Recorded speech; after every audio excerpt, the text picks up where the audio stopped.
आयोजनं कृतम् आसीत्। अद्य अस्य अन्तर्जालीय स्तोत्रवर्गस्य समारोपकार्यक्रमः वर्तते। अस्मिन् कार्यक्रमे उपस्थितानां सर्वेषामपि शिक्षार्थिनां, कार्यकर्तृबान्धवानाम्, अतिथीनां स्वागताभिनन्दनं व्याहरामि। वयं सर्वे जानीमः यत् अस्माकं भारतीयपरम्परा वर्तते यद् वयं किमपि कार्यक्रमस्य आरम्भं कुर्मः तर्हि अस्माभिः पूर्वं मङ्गलाचरणं क्रियते। तर्हि मङ्गलाचरणं करोमि। आद्यस्तमोङ्कार अकार रूपं परात् परं त्रिसत्यस्ति परम् योगेश्वरो वा जगदीश्वरो वा त्वं कृष्णरूपं मनसा स्मरामि। ॐ सदाशिवसमारम्भां शङ्कराचार्यमध्यमाम् अस्मदाचार्यपर्यन्तां वन्दे गुरुपरम्परां। वाक्यकारं वररुचिं भाष्यकारं पतञ्जलिं पाणिनिं सूत्रकारं च प्रणतोऽस्मि मुनित्रयम्। साम्प्रतं वैदिकमङ्गलं समाधातुं सादरं निवेदयामि श्रीमन्तं पंडित सतीश महोदयं यत् वैदिकमङ्गलाचरणम् आचरतु इति। सतीश महोदयः।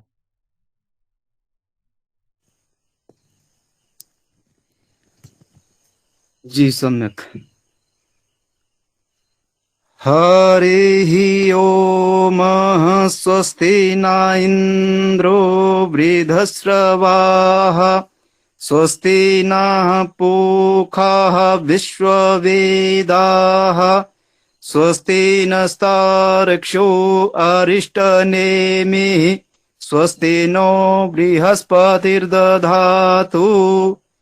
ओम शान्तिः शान्तिः शान्तिः। महोदयस्य कोटिशः धन्यवादः। अस्माकं यत् सङ्घटनम् अस्ति, सङ्घटनस्य अस्य कश्चन ध्येयः भवति। तत् सङ्कल्पं विधातुं प्रार्थयामि सुश्री ज्योति भगिनी। सर्वेभ्यः नमस्कारः। मम ध्वनि श्रूयते वा महोदय?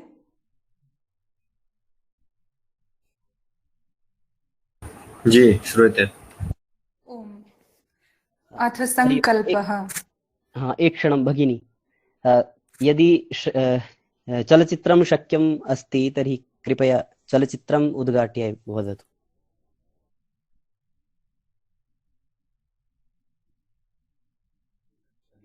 सभी जिस किसी की भी प्रस्तुति है कृपया अपनी वीडियो ऑन करके बोलें।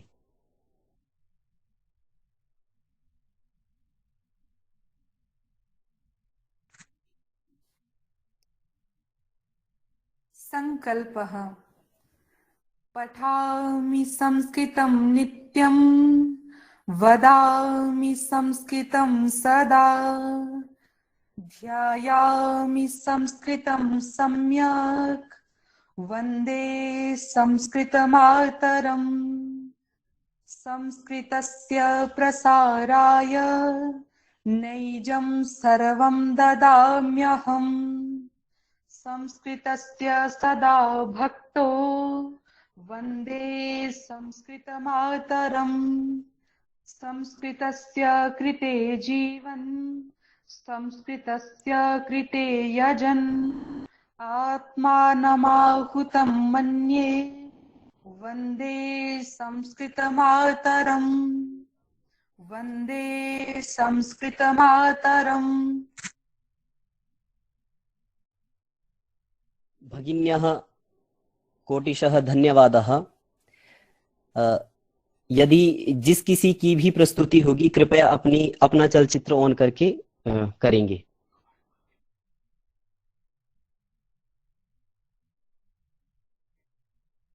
अतिथि देवो भव इत्यस्माकं भारतीया परंपरा। अतः अतिथीनां स्वागतपरिचयार्थं सादरं निवेदयामि। श्रीमान हिमांशु महोदयं कृपया सर्वेषाम् अतिथीनां परिचयं कुर्यात्।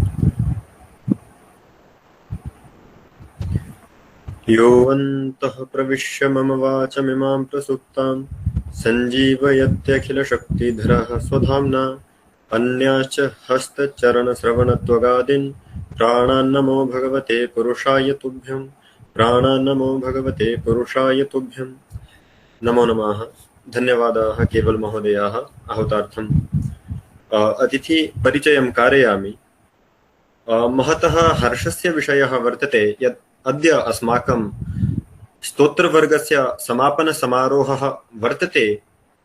अस्मिन् समापनसमारोहे अस्मासु मुख्य अतिथिरूपेण राराजन्ते श्री सुनील शर्मा महोदयाः मूलतः बिलासपुर जनपदस्य घुमारवी उपजनपदात् वर्तन्ते। इमे महोदयाः हिमाचल प्रदेश प्रशासनिक सेवाधिकारित्वेन तत्रापि असिस्टेंट कमिश्नर एक्साइज इति पदेन अलङ्कृताः आसन्। सम्प्रति महोदयाः हिमाचल प्रदेश विश्वविद्यालयस्य कुलसचिवत्वेन कार्यं निर्वहन्तः वर्तन्ते। भवतां हार्दं स्वागतं वितनोमि महोदयाः।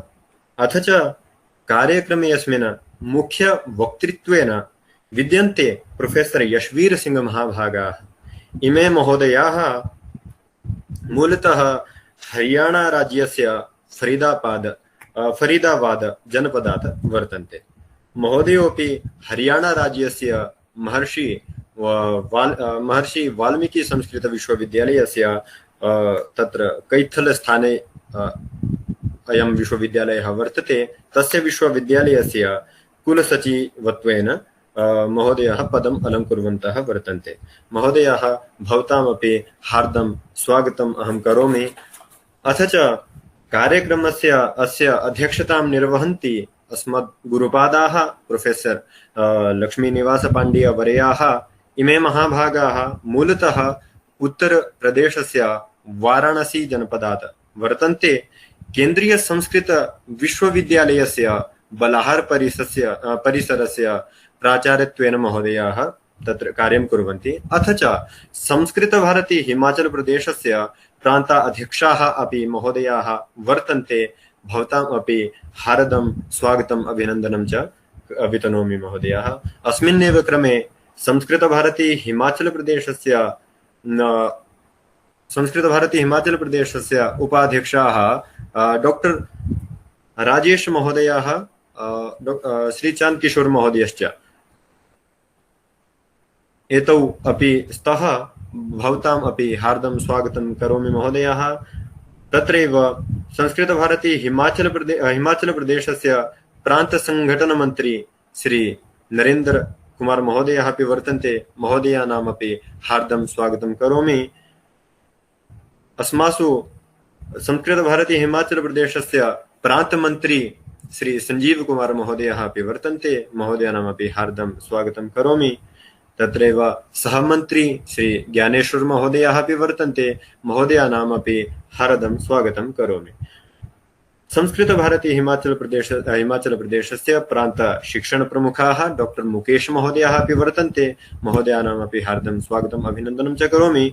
अस्मिन्नेव क्रमे संस्कृत भारती हिमाचल प्रदेशस्य प्रांत प्रचार संयोजकः श्री डॉक्टर मनोज कुमार महोदयः अपि वर्तन्ते। महोदयानामपि हार्दं स्वागतं करोमि। प्रांत प्रचार सह संयोजकः श्री निकुराम महोदयः अपि अस्मासु विद्यन्ते। महोदयानामपि हार्दं स्वागतं वितनोमि। अथ च अस्यां गोष्ठ्यां समागतानां समेषामपि सुधीजनानां संस्कृत अनुरागिणां स्तोत्रवर्गे अस्मिन् यहि भागः गृहीतः तेषां समेषामपि मम सुहृदां हार्दं स्वागतम् अभिनन्दनं च वितनोमि। धन्यवादः इति उक्त्वा विरमामि। हिमांशु भ्रातरे कोटिशः धन्यवादः। साम्प्रतम् अस्माकं स्तोत्रवर्गस्य कीदृशी दिनचर्या आसीत्, किञ्च वर्गे अजायत, तादृशवर्गवृत्तं कथयितुं निवेदयामि सादरम् अस्माकं संस्कृतभारती हिमाचलप्रान्तस्य पत्राचार प्रमुख महोदयं डॉक्टर मनोज कुमार महोदयं कृपया वर्गस्य वर्गवृत्तं वदेत्।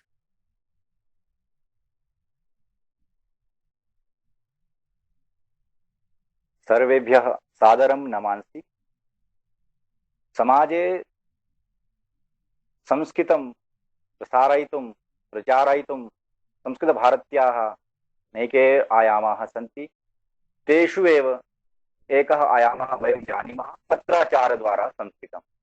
पत्राचारद्वारा संस्कृतम् इति आयामेन कथं सामाजिकानां छात्ररूपेण प्राप्तिः भवतु, तदर्थं ज्येष्ठैः सह सम्पर्कः कृतः, तेषां मार्गदर्शनं प्राप्तम्।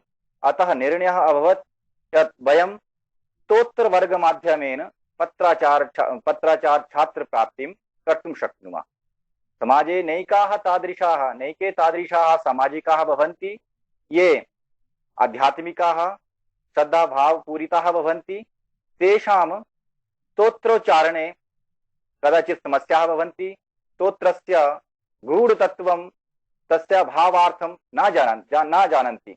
अतः इति धिया पत्राचारद्वारा संस्कृतम् अनेन आयामेन 21 दिनात्मकम् अस्य स्तोत्रवर्गस्य आयोजनं कृतम्। स्तोत्रवर्गस्य रूपरेखा यदा अस्माभिः अस्य प्रचारः कृतः तु अत्र 105 सामाजिकाः छात्ररूपेण पञ्जीकरणं कृतवन्तः। तेषु केचन संस्कृत छात्राः आसन्, केचन संस्कृत शिक्षकाः आसन्, केचन इतर क्षेत्रीयाः भिन्न भिन्न क्षेत्रे ये कार्यरताः सन्ति, यथा BSNL विभाग मध्ये, चिकित्सा विभाग मध्ये सेवानिवृत्ताः तादृशाः अनेके सामाजिकाः सन्ति। पुनः निर्णयः अभवत् यत् इदानीं वयं वर्गद्वयं कुर्मः, समूहद्वयं कुर्मः। एकस्मिन् समूहे संस्कृतसम्बद्ध जनाः, अपरस्मिन् समूहे ये सामाजिकाः। एवं प्रकारेण एकस्मिन् वर्गे शिक्षकरूपेण अहं आसम्। अपरस्मिन् समूहे श्रीमान हीरासिंह महोदयः शिक्षकत्वेन कार्यं कृतवान्। प्रतिदिनम् अस्माकं वर्गे एकस्मिन् समूहे 18 छात्राः, पुनः अपरस्मिन् 16 तादृशाः छात्राः वर्गार्थिनः आसन्, ये प्रतिदिनं समयेन कक्षाम् आगच्छन्ति स्म, हृदयेन श्रद्धया अभ्यासं कुर्वन्ति स्म।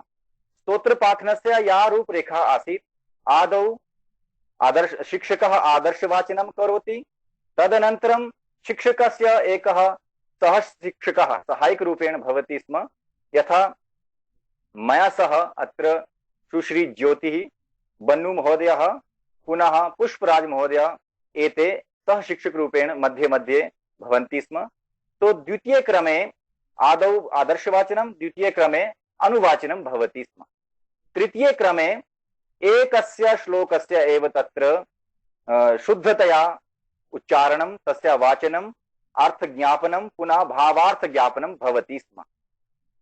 एवं प्रकारेण प्रतिदिनम् अस्माकं कक्षा भवति स्म। कक्षानन्तरम् एतेभ्यः गृहकार्यमपि प्रदीयते। गृहकार्ये वयं यत् पाठयामः तस्य एव तत्र यथा PPT एक स्लाइड मध्ये भवति, तद् वयं प्रेषयामः। ध्वन्यङ्कितं रूपमपि रिकॉर्ड कृत्वा अपि एकं श्लोकं प्रेषयामः। तो एवं प्रकारेण 21 दिनानि अस्माकम् इयमेव प्रक्रिया आसीत्। अनेन सह 10 अस्माभिः नित्यश्लोकाः ये अस्माकं दिनचर्यायाम् आगच्छन्ति, यथा करदर्शनं, स्नानवन्दना, पुनः भूमिस्पर्शवन्दना, भोजनमन्त्रः, एतादृशाः अस्माभिः तत्र श्लोकाः, मन्त्राः च पाठिताः। तो एवं प्रकारेण इदानीम् एतेषु बहवः तादृशाः सामाजिकाः सन्ति ये अग्रे पत्राचाररूपेण संस्कृतं पठितुम् इच्छुकाः जाताः सन्ति। मध्ये मध्ये अस्माकं ज्येष्ठाः अपि समागताः। यथा एकस्मिन् दिने अस्माकं सुभाष महोदयः भागवतं करोति, सः अस्माकं मार्गदर्शनं कृतवान् किमर्थं स्तोत्रपाठः तस्य किं च फलं भवति, एवं प्रकारेण अस्माकं मार्गदर्शनं कृतवान्। अनन्तरं गतदिने अस्माकं प्रान्तसङ्घटनमन्त्री श्रीमान् नरेन्द्र महोदयः अपि अस्माकं मार्गदर्शनं कृतवान्। अनेन छात्राणाम् अस्माकं सर्वेषां मन्ये संस्कृतभारती इति किमर्थं कार्यं करोति एतादृशी या अवधारणा अस्ति स्पष्टा जाता अस्ति। तो मन्ये अहम् अयं वर्गः अस्माकं कृते सफलः अस्ति। इतः अस्माकं कृते किमपि उत्तमं प्राप्तमेव इत्युक्त्वा अहं विरवामि।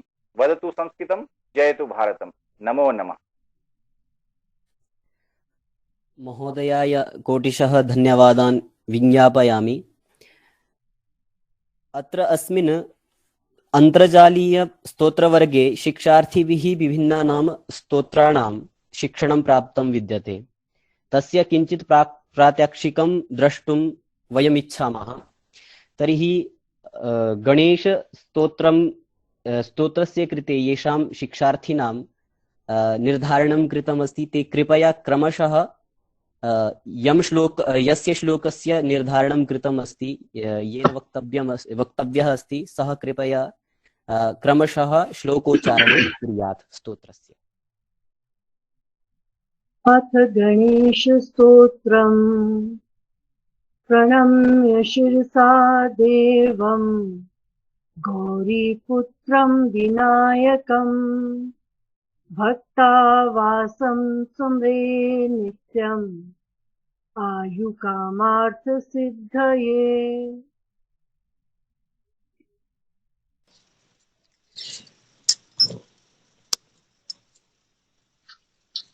प्रथमं वक्रतुण्डं च एकदन्तं द्वितीयकं तृतीयं कृष्णपिङ्गाक्षं गजवक्त्रं चतुर्थकम्।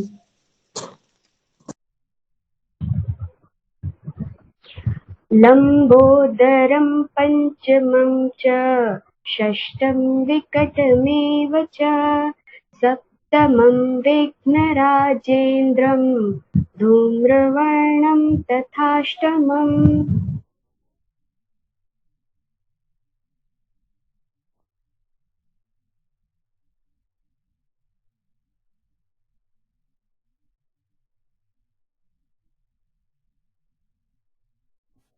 हाँ, ध्वनिः न आगच्छति। अनम्यूट् कृत्वा वदन्तु।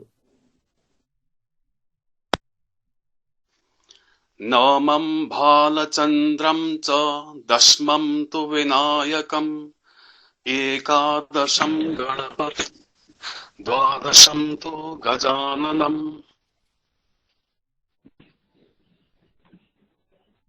सर्वेभ्यः नमो नमः। द्वादशैतानि नामानि सन्ध्यं यः पठेत् नरः न च विघ्नः तस्य सिद्धिकरं प्रभो। धन्यवादः। विद्यार्थी लभते विद्यां धनार्थी लभते धनं पुत्रार्थी लभते पुत्रान् मोक्षार्थी लभते गतिम्। जपेत् गणपति स्तोत्रम् षड्भिर्मासैः फलं लभेत् संवत्सरेण सिद्धिं च लभते नात्र संशयः।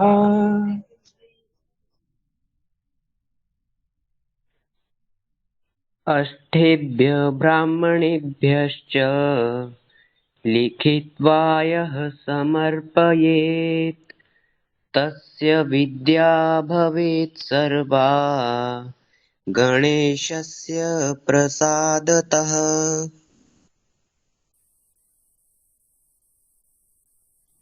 इदानीं शिवपञ्चाक्षरस्तोत्रस्य क्रमशः उच्चारणं करिष्यन्ति।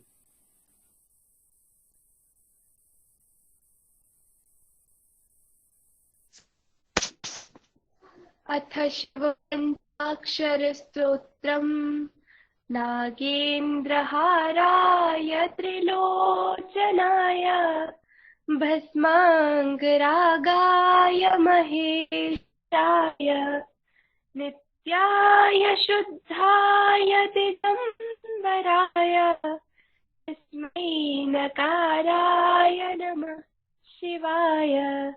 तस्मै नकाराय नमः शिवाय।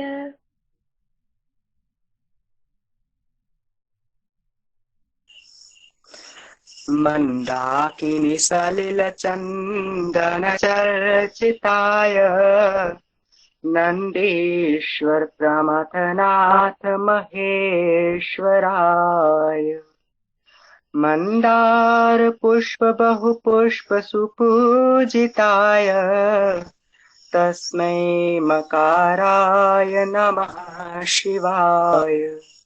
तस्मै मकाराय नमः शिवाय।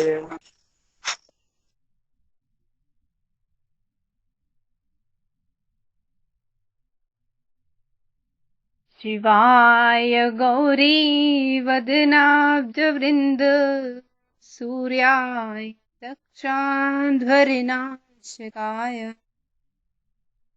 श्रीनीलकण्ठाय वृषध्वजाय तस्मै शिकाराय नमः शिवाय। तस्मै शिकाराय नमः शिवाय।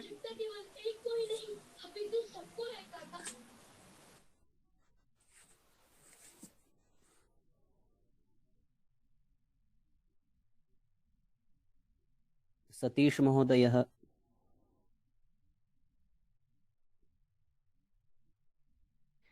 म्यूट् अस्ति महोदय, भवान् अनम्यूट् कृत्वा वदतु कृपया। जी वसिष्ठ कुम्भोद्भव गौतमार्य मुनीन्द्र देवार्चित शेखराय चंद्रार्क वैश्वानरलोचनाय तस्मै वकाराय नमः शिवाय। यक्षस्वरूपाय जटाधराय पिनाकहस्ताय सनातनाय दिव्याय देवाय दिगम्बराय तस्मै यकाराय नमः शिवाय। तस्मै यकाराय नमः शिवाय। पञ्चाक्षरमिदं पुण्यं यः पठेत् शिवसन्निधौ शिवलोकं वाप्नोति शिवेन सह मोदते। इति श्रीमच्छङ्कराचार्यविरचितं शिवपञ्चाक्षरस्तोत्रं सम्पूर्णम्। धन्यवादः। जयतु संस्कृतम्।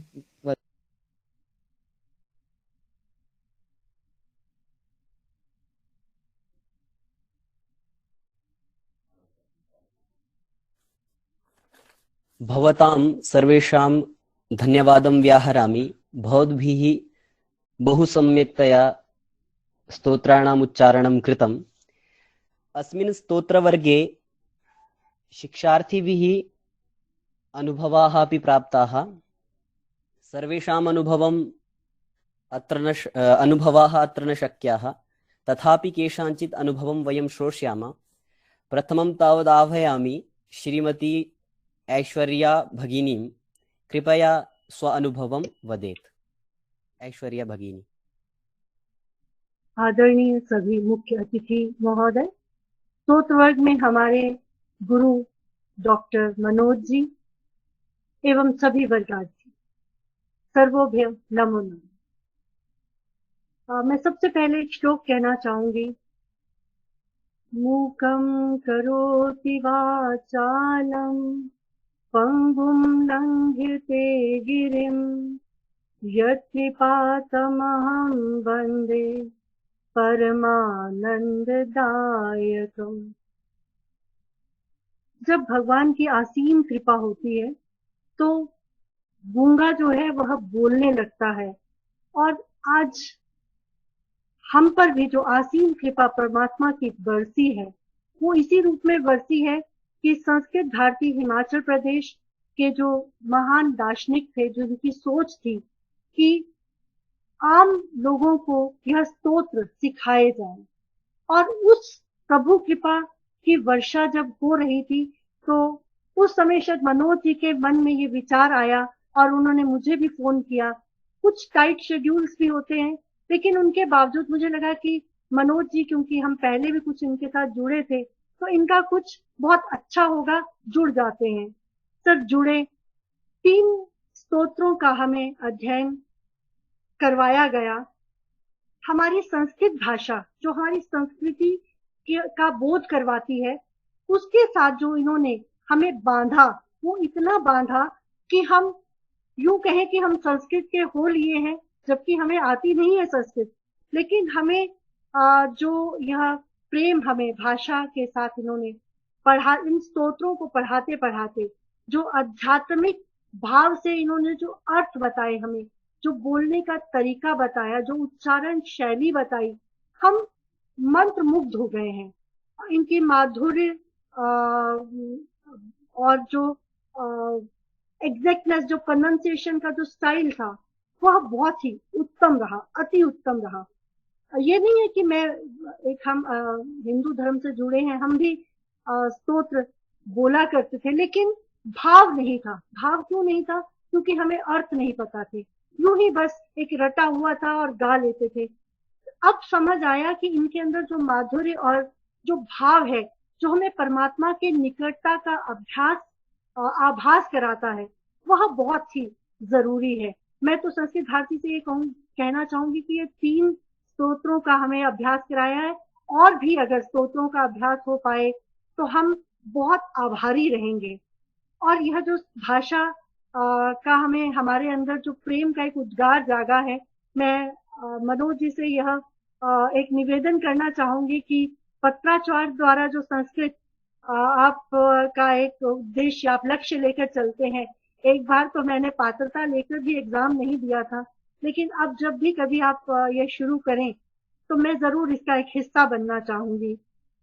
इसके बाद साथ में सर मैं एक नरेंद्र जी कल हमारे साथ जुड़े थे, मैं उनका भी विशेष धन्यवाद देना चाहती हूँ, क्योंकि एक हम एजुकेशन बोर्ड के प्रोग्राम में हम इकट्ठे थे। मैं उनके अनुभवों से बहुत अनुग्रहित रही हूँ, और कल भी उन्होंने जो हमें अनुग्रहित किया है, मैं उनके लिए बहुत धन्यवादी हूँ। और जो हमारे साथ साथ जो वर्गार्थी रहे हैं, जो उन्होंने भी, क्योंकि लर्निंग जो समूह में होती है उसका कोई उपमा ही, मतलब उसका कोई कंपैरिजन नहीं हो सकता है। तो मैं इस पूरे जो हमारा ये स्तोत्र वर्ग रहा, इसके लिए जिन जिन का भी सानिध्य हमें प्राप्त हुआ और जिन जिन के मार्गदर्शन में यह प्राप्त हुआ, मैं उन सबकी बहुत बहुत धन्यवादी हूँ। एक बार पुनः आप सबको नमस्कार। भवत्यपि धन्यवादः। साम्प्रतम् अनुभवं वक्तुं निवेदयामि ओंकार शर्मा महोदयं। कृपया स्व अनुभवं श्रावयतु। नमः सभायै। ओंकारोऽहम् अनुभवकथनम्। अगस्तमासस्य 1 दिनाङ्कादारभ्य गम्यमानस्य 21 दिवसीयस्तोत्रवर्गे अहं भागं स्वीकृतवान् इति मम सौभाग्यम्। यद्यपि अहं संस्कृतस्य छात्रोऽस्मि, तथापि अस्मिन् आङ्ग्लभाषाप्रिय समाजे वासिन् अहमपि संस्कृतस्य स्तोत्राणि न ज्ञातवान् आसीत्। किन्तु अस्मिन् स्तोत्रवर्गे 20 दिवसस्य अत्यल्पकाले एव अहं त्रीणि स्तोत्राणि तेषामुच्चारणम् अर्थं च पठितवान्। एतद्भिन्नं वयं दैनिकमन्त्राः अपि अधीतवन्तः। अहं द्वितीयसमूहे आसीत्। अस्माकं शिक्षकः श्रीमन्तः हीरासिंह महोदयः आसीत्। महोदयेन बहु सरलतया सुगमतया आनन्देन च स्वस्य मधुरवाण्यां स्तोत्राणां पाठनं कृतम्। संस्कृतभारतीस्तोत्रवर्गः संस्कृतभारत्याः बहु प्रशंसनीयः प्रकल्पः अस्ति। यद् ये जनाः जीवने कदा संस्कृतभाषा एव न पठितवन्तः ते अपि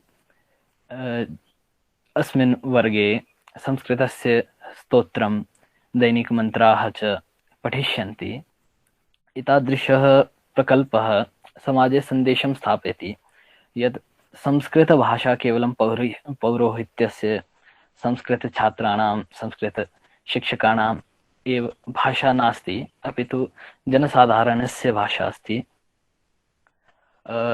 संस्कृतभारत्याः अनुग्रहेण अधुना वयमपि वक्तुं शक्नुमः, यदा अस्माभिः जनानां मध्ये गमिष्यामः तदा अहमपि वक्तुं शक्नोमि यत् अहं श्रीगणेशस्तोत्रं जानामि, अहं मधुराष्टकं जानामि, अहं करदर्शनमन्त्रं जानामि, अहं शिवपञ्चाक्षरस्तोत्रं जानामि। संस्कृतभारतीस्तोत्रवर्गः अस्माकं कृते निश्चयेन चिरस्मरणीयः भविष्यति इति कामये। एतदर्थं संस्कृतभारत्याः भूयो भूयो धन्यवादाः। जयतु संस्कृतं, जयतु भारतं। संस्कृतसप्ताहस्य शुभकामनाः च। धन्यवादः। भवतेपि संस्कृतसप्ताहस्य शुभकामनाः, धन्यवादश्च। अधुना मधुराष्टकं क्रमशः वदिष्यन्ति, येषां निर्धारणमस्ति। कृपया मधुराष्टकं वदेयुः। सर्वेभ्यः नमस्कारः।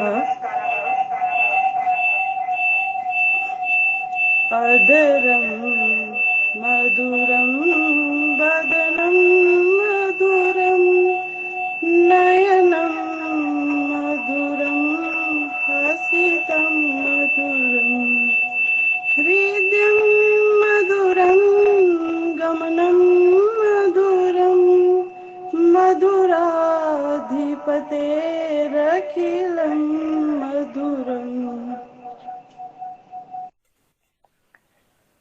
वचनं मधुरं चरितं मधुरं वसनं मधुरं वलितं मधुरं चलितं मधुरं भ्रमितं मधुरं मधुराधिपतेरखिलं मधुरं मधुराधिपतेरखिलं मधुरम्।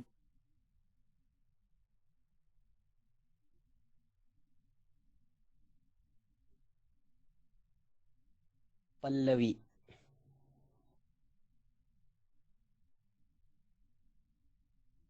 निखिल महोदयः। गीतं मधुरं पीतं मधुरं भुक्तं मधुरं सूक्तं मधुरं रूपं मधुरं तिलकं मधुरं मधुराधिपतेरखिलं मधुरं मधुराधिपतेरखिलं मधुरम्। कर्णं मधुरं तरणं मधुरं हरणं मधुरं रमणं मधुरं वमितं मधुरं शमितं मधुरं मधुराधिपतेरखिलं मधुरं मधुराधिपतेरखिलं मधुरम्। गुञ्जा मधुरा माला मधुरा यमुना मधुरा वीची मधुरा सलिलं मधुरं कमलं मधुरं मधुराधिपतेरखिलं मधुरम्। मधुराधिपतेरखिलं मधुरम् गोपी मधुरा लीला मधुरा युक्तं मधुरं मुक्तं मधुरं दृष्टं मधुरं शिष्टं मधुरं मधुराधिपतेरखिलं मधुरं मधुराधिपतेरखिलं मधुरम्।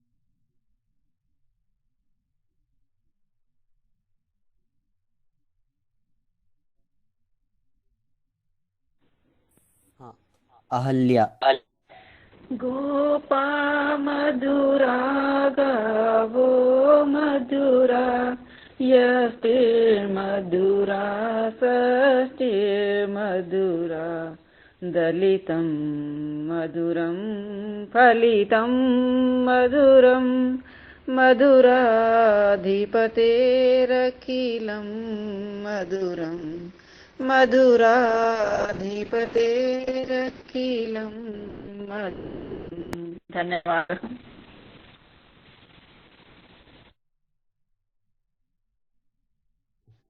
अधुना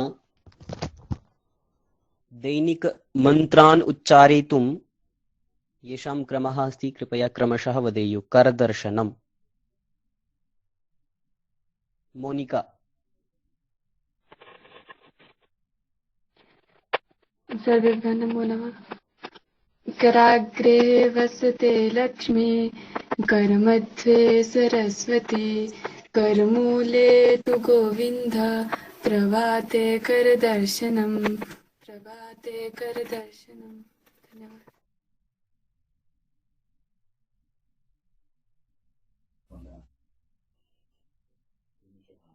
दीपमन्त्रः रीनु चौहान।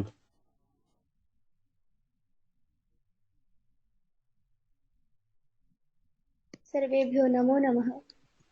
दीपज्योतिः परं ब्रह्म दीपज्योतिर्जनार्दन दीपो हर्तुं मे पापं दीपज्योतिर्नमोऽस्तुते शुभं करोतु कल्याणम् आरोग्यं धनसम्पदः आत्मबुद्धिविकासाय दीपज्योतिर्नमोऽस्तुते।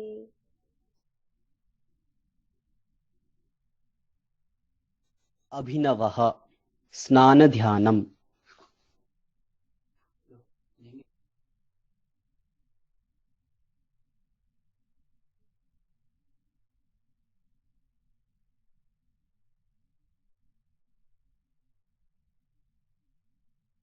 अभिनवः नास्ति वा? अस्तु। अधुना अनुभवकथनं वक्तुं निवेदयामि श्री वेणीप्रसाद महोदयम्।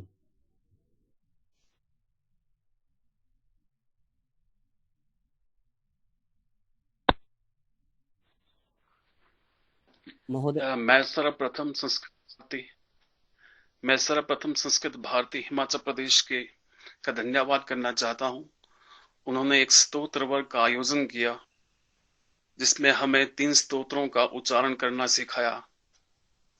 वैसे मैं स्तोत्र पहले भी पढ़ता आया था लेकिन एक शुद्ध उच्चारण नहीं था और जो शब्द थे उनका अर्थ मालूम नहीं था, ना ही भावार्थ मालूम था। मैं जस्ट जैसे क्रैमिंग होता है रट्टा लगा के इन्हें पढ़ता था, तो उससे एक जो भक्ति भाव था वो नहीं था। इसे जस्ट पढ़ते थे और पढ़ने से ये होता था कि वो जैसे एक टेप रिकॉर्डर चल रहा है, तो उस तरह से ये होता था। जब जैसे यहाँ पे हमने ये कक्षाएं लगाई तो उसमें इन्होंने एक एक शब्द का हमें अर्थ बताया और अब जैसे पढ़ते हैं तो उसमें एक भाव के साथ पढ़ते हैं। उससे लगता है कि हम सच में ही पूजा कर रहे हैं, सच में ही स्तोत्र पाठ कर रहे हैं। तो एक बहुत अच्छी चीज प्राप्त हुई इस कोर्स को ज्वाइन करके। और इसके साथ एक बात, जैसे मैंने कई बार सुना है कि भगवान शिव त्रिनेत्रधारी हैं। जब यहाँ पे इन्होंने हमें एक्सप्लेन किया चंद्राक वैश्वानर त्रिलोचनाय, जब मैंने ये सुना तो मुझे बहुत खुशी हुई कि भगवान शिव के त्रिनेत्र हैं, उसमें एक चंद्र है, एक अर्क सूर्य है, जो मुझे मालूम नहीं था, और वैश्वानर अग्नि है। तो इस तरह का जब इन्होंने हमें बताया तो ये जानकर बहुत प्रसन्नता हुई। और जब मैं इसे अब पढ़ता हूं तो ये भगवान शिव के नेत्रों को ध्यान में रखते हुए इसे पढ़ता हूं। वैसे जैसे मधुराष्टकम में वेणुर मधुरो, तो वेणु कई बार सुना, बचपन से सुनते आए हैं, लेकिन एक जो रट्टे वाली प्रवृत्ति है उसी को लेकर उसे पढ़ते थे तो ये पता चला कि वेणु फ्लूट बांसुरी होती है। तो जैसे ये बारीकियां पता चली हमें, वैसे गणपति स्तोत्र में वक्रतुंडम बचपन से सुनते आए लेकिन इसका मीनिंग पता नहीं था। तो इन्होंने मीनिंग इस तरह से बताया। अब जब इसको पढ़ते हैं तो इसको मीनिंग के साथ ध्यान रखते हुए उसका पाठ करते हैं। और उसके साथ कुछ एक शब्द थे जो हमने यहां पे सीखे। मुझे तो बहुत सारे शब्द ऐसे भी सीखने को मिले, वाचन, अनुवाचन, यति और बलाघात, कि कहां पे स्ट्रेस देना है, कहां पे स्ट्रेस नहीं देना है, छोटी छोटी चीजें जिससे मालूम नहीं था, क्योंकि संस्कृत पढ़ी नहीं और नहीं कभी ऐसा लगा था कि कभी फ्यूचर में पढ़ेंगे। तो इसके साथ ऐसा अनुभव हुआ कि और भी बहुत सारी चीजें पढ़ने की इच्छा हो रही है, क्योंकि मैं इंग्लिश का अध्यापक हूं, तो इंग्लिश में ही पढ़ता आया था। तो वहां एक पता चला कि हिंदी और संस्कृत में क्या माधुर्य है, वो इन स्तोत्र ग्रुप में जुड़ के वो महसूस हुआ है। और उसके साथ ही क्या, हर रोज दूध पीते हैं, कभी गाय के प्रति कृतज्ञता व्यक्त नहीं की। जैसे यहाँ पे हमें मंत्र बताया गौ पूजन का, तो अब ये महसूस हुआ कि जब भी गांव जाओ, गाय के दर्शन करो और उस मंत्र का उच्चारण करो। घर के आंगन में तुलसी है, उसे जल अर्पित करते हैं, कभी ये महसूस नहीं किया कि मंत्र भी है, उस मंत्र का उच्चारण करें। और ये कोविड-19 के दौरान सभी ने कहा कि तुलसी के पत्तों का सेवन कीजिए, इम्यूनिटी बढ़ेगी, लेकिन ये कभी नहीं सोचा कि उसके प्रति कृतज्ञता व्यक्त की जाए। वो जैसे में मंत्र बताया गया उसके द्वारा व्यक्त होगी। मूलतः मैं तत्तापानी से का निवासी हूं, वहां हमारे काफी पीपल के पेड़ होते हैं। पीपल देखते हैं, कभी उसके प्रति नमस्कार नहीं करते थे। तो यहां जैसे मंत्र बताया गया तो ये महसूस हुआ कि प्रकृति के प्रति कृतज्ञता व्यक्त करना बहुत जरूरी है। और ये चीजें महसूस हुई कि आसपास जितनी भी चीजें हैं उसके प्रति कृतज्ञता व्यक्त की जाए। और हमें ये छोटी छोटी चीजें हमें ये बताई, और ये छोटी छोटी चीजें होती भी बहुत बड़ी हैं जिससे हम अनभिज्ञ थे। और दूसरा, यहाँ का स्तोत्र का जो गाने का तरीका था वो माधुर्य से परिपूर्ण था। और ये स्तोत्र वर्ग हमने जो 21 दिवसीय अटेंड किया उसमें बहुत कुछ सीखने को मिला। कुछ चीजों को शब्दों के द्वारा व्यक्त कर सकते हैं, कुछ एक चीजें व्यक्त नहीं कर सकते, वो एक अनुभव तौर पे है। और उसके साथ जैसे हमारे यहाँ पे ये शिक्षक डॉक्टर मनोज जी, वहां से एक बात का पता चला हमें कि इस दुनिया में जो भी कार्य होते हैं स्वार्थवश होते हैं। इस संस्कृत भारती से एक चीज का मालूम हुआ कि स्वार्थ के लिए नहीं। एक वसुदेव कुटुंबकम की बात होती है, ये बार बार कही जाती है कई मंचों में। तो यहां पे ये इसका एक व्यवहारिक पक्ष देखने को मिला कि संस्कृत भारती से जुड़े हुए लोग, जैसे डॉक्टर मनोज जी जैसे लोग, जिन्होंने अपना बहुमूल्य समय देकर हमें ये चीजें सिखाई, तो उसे ये लगा कि हमें भी इस तरह के कार्य करना चाहिए, ऐसी संस्थाओं से जुड़ना चाहिए, और जिससे हमें भी ये वसुदेव कुटुंबकम की फीलिंग आ सके। तो ये इस तरह की चीजें हुई। तो मैं संस्कृत भारती और डॉक्टर मनोज जी का बहुत बहुत धन्यवाद करता हूं, और अपने वर्गार्थियों का जो हमारे साथ इस वर्ग में जुड़े थे, उन सभी से बहुत सारी चीजें सीखने को मिली। और जैसे यहाँ कुछ एक वर्गार्थी संस्कृत शास्त्री कर चुके हैं, जैसे वह संस्कृत बोलते थे, तो मुझे भी ये महसूस हुआ कि हमें भी प्रयत्न करना चाहिए संस्कृत बोलने का। तो ये एक बहुत अच्छा अनुभव रहा हमारा यहाँ पर। तो मैं धन्यवाद करना चाहता हूं आप सभी का कि ये मौका दिया। 21 दिनों का बहुत कुछ सीखा, जो हमें जिंदगी भर हमें ये भौतिक स्तर पर और आत्मिक स्तर पर फायदा करेगा।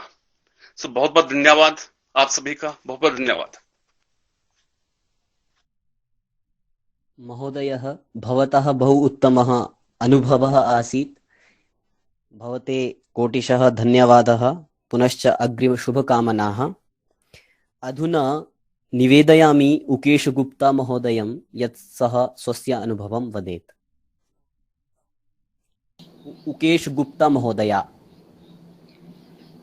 प्रणम्य शिरसा देवं गौरीपुत्रं विनायकं भक्तावासं स्मरे नित्यम् आयुष्कामार्थ सिद्धये।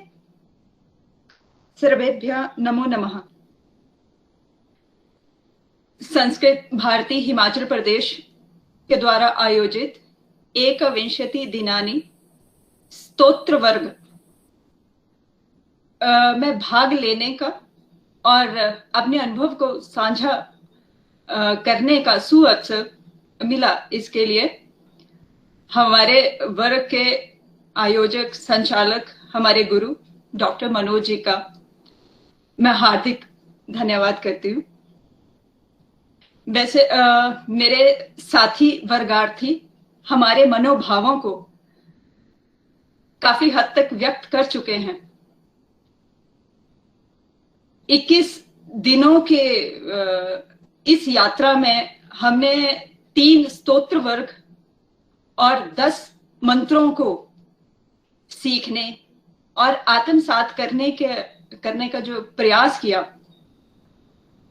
उस प्रयास में संस्कृत भाषा के एक उस आयाम को, जिसके बारे में मैंने हमेशा अभी तक सिर्फ पढ़ा था, सुना था, उसको अनुभव करने का मुझे मौका मिला।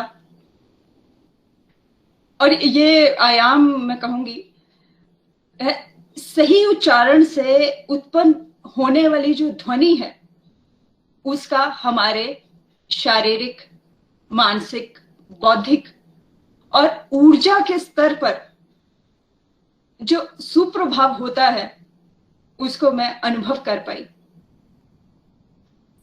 परम पिता परमेश्वर के साथ एक रूपता का अनुभव करने के लिए हमारे हिंदुत्व में 4 योगों में से एक भक्ति योग, और भक्ति योग के श्रीमद् भागवत गीता में वर्णित 9 रूपों में से एक रूप कीर्तनम, इसकी सार्थकता को महसूस करने का सुअवसर संस्कृत भारती के माध्यम से मिला। इसके लिए संस्कृत भारती हिमाचल प्रदेश का सादर आभार। पूजा और कीर्तन अब जितने सार्थक लगते हैं, इससे पहले मुझे कभी नहीं लगे। साथ ही मेरी बहुत हार्दिक कृतज्ञता हमारे वर्ग के गुरु और संचालक डॉक्टर मनोज जी को, जिन्होंने पूर्ण हृदय भाव से इस वर्ग का आयोजन व संचालन किया। ये उन्हीं के अथक प्रयास हैं जिनसे सही उच्चारण का महत्व क्या होता है वो समझ आया। उन्होंने हर वर्गार्थी की त्रुटि को प्रेम पूर्वक चिन्हित किया और सही होने तक अभ्यास करवाया। ये 3 स्तोत्र और 10 मंत्र जो आज हम सभी इतने प्रेम से बोल पाए, इन्हें हम आत्मसात कर पाए, क्योंकि मैं कुछ पॉइंट्स पे इसको लाना चाहूंगी। एक, हमारे वर्ग की में जो प्रस्तुति थी, प्रस्तुति इतनी अत्यंत आकर्षक थी, हमारा मन कभी वहां से हट नहीं पाता था। इनके जो भाव थे, उनका विश्लेषण वो पूरी तरह से पूरे उदाहरण के साथ और इतनी सरल भाषा में समझाया गया। साथ में स्तोत्रों की मधुर ऑडियो रिकॉर्डिंग्स हमें साथ साथ में दी गई, जिसके कारण हम कहीं भी कभी भी इनका अभ्यास कर पाते थे। हमारे जैसों का तो काफी समय चलते फिरते गाड़ियों में निकलता है, तो ये इसी की वजह से हो पाया कि हम इन स्तोत्रों को, इन मंत्रों को आत्मसात कर पाए, क्योंकि हम इसका अभ्यास इन ऑडियो रिकॉर्डिंग्स के माध्यम से भी कर पाए। और इसके साथ साथ हमारे वर्ग में जितने स्तोत्र और ये मंत्र थे, इनकी पीडीएफ साथ में दी गई। उसका प्रिंट निकाल के कहीं पे भी रख के हमें अभ्यास करना बहुत आसान रहा। और सबसे ऊपर आपका मधुर भाषी प्रेमपूर्ण प्रोत्साहन हमें ये हमेशा हिम्मत देता रहा कि भाई हम ये कर सकते हैं, ये हो सकता है। जब इस स्तोत्र वर्ग के लिए मैं पंजीकृत कर रही थी, तो मुझे लग रहा था कि 21 दिन की ही ज्यादा लंबी अवधि है, इतना समय क्या निकाल पाऊंगी, और संस्कृत के स्तोत्र क्या ये समझ आएंगे, याद हो पाएंगे। पर अब जब 21 दिन पूरे हो रहे हैं, ये वर्ग सफलतापूर्वक संपूर्ण हो रहा है, तो अब मुझे लग रहा है कि ये पूर्ण क्यों हो रहा है, काश ये अभी और चलता रहता। यहां मैं ये कहना चाहूंगी कि मैंने संस्कृत भारती के बारे में पहले कभी नहीं सुना था, और मैं ये एक और मानती हूं कि किसी भी संस्था की छवि कैसी बनेगी, समाज में उसे कैसे अपनाया जाएगा, ये मुख्यतः इस बात पर निर्भर करता है कि उस संस्था के कार्यकर्ता उसे कैसे समाज तक पहुंचाते हैं। हमारे लिए संस्कृत भारती की उत्तम छवि बनाने के लिए मनोज जी, आपका और आपकी टीम का हार्दिक धन्यवाद और आपको साधुवाद। संस्कृत भारती के साथ आगे भी जुड़े रहने का मौका हमें मिलता रहेगा। इसी कामना के साथ मैं आप सभी को पुनः हार्दिक धन्यवाद करती हूँ। भगिनी भवत्यपि धन्यवादः, शुभकामनाश्च। अधुना क्रमः अस्ति मुख्यातिथिभाषणस्य। अहं सादरं निवेदयामि अस्माकं कार्यक्रमस्य मुख्यातिथिमहोदयं श्रीमान् सुनील शर्मा महोदयं। कृपया अस्माकं मार्गदर्शनं कुर्यात्। सुनील महोदय।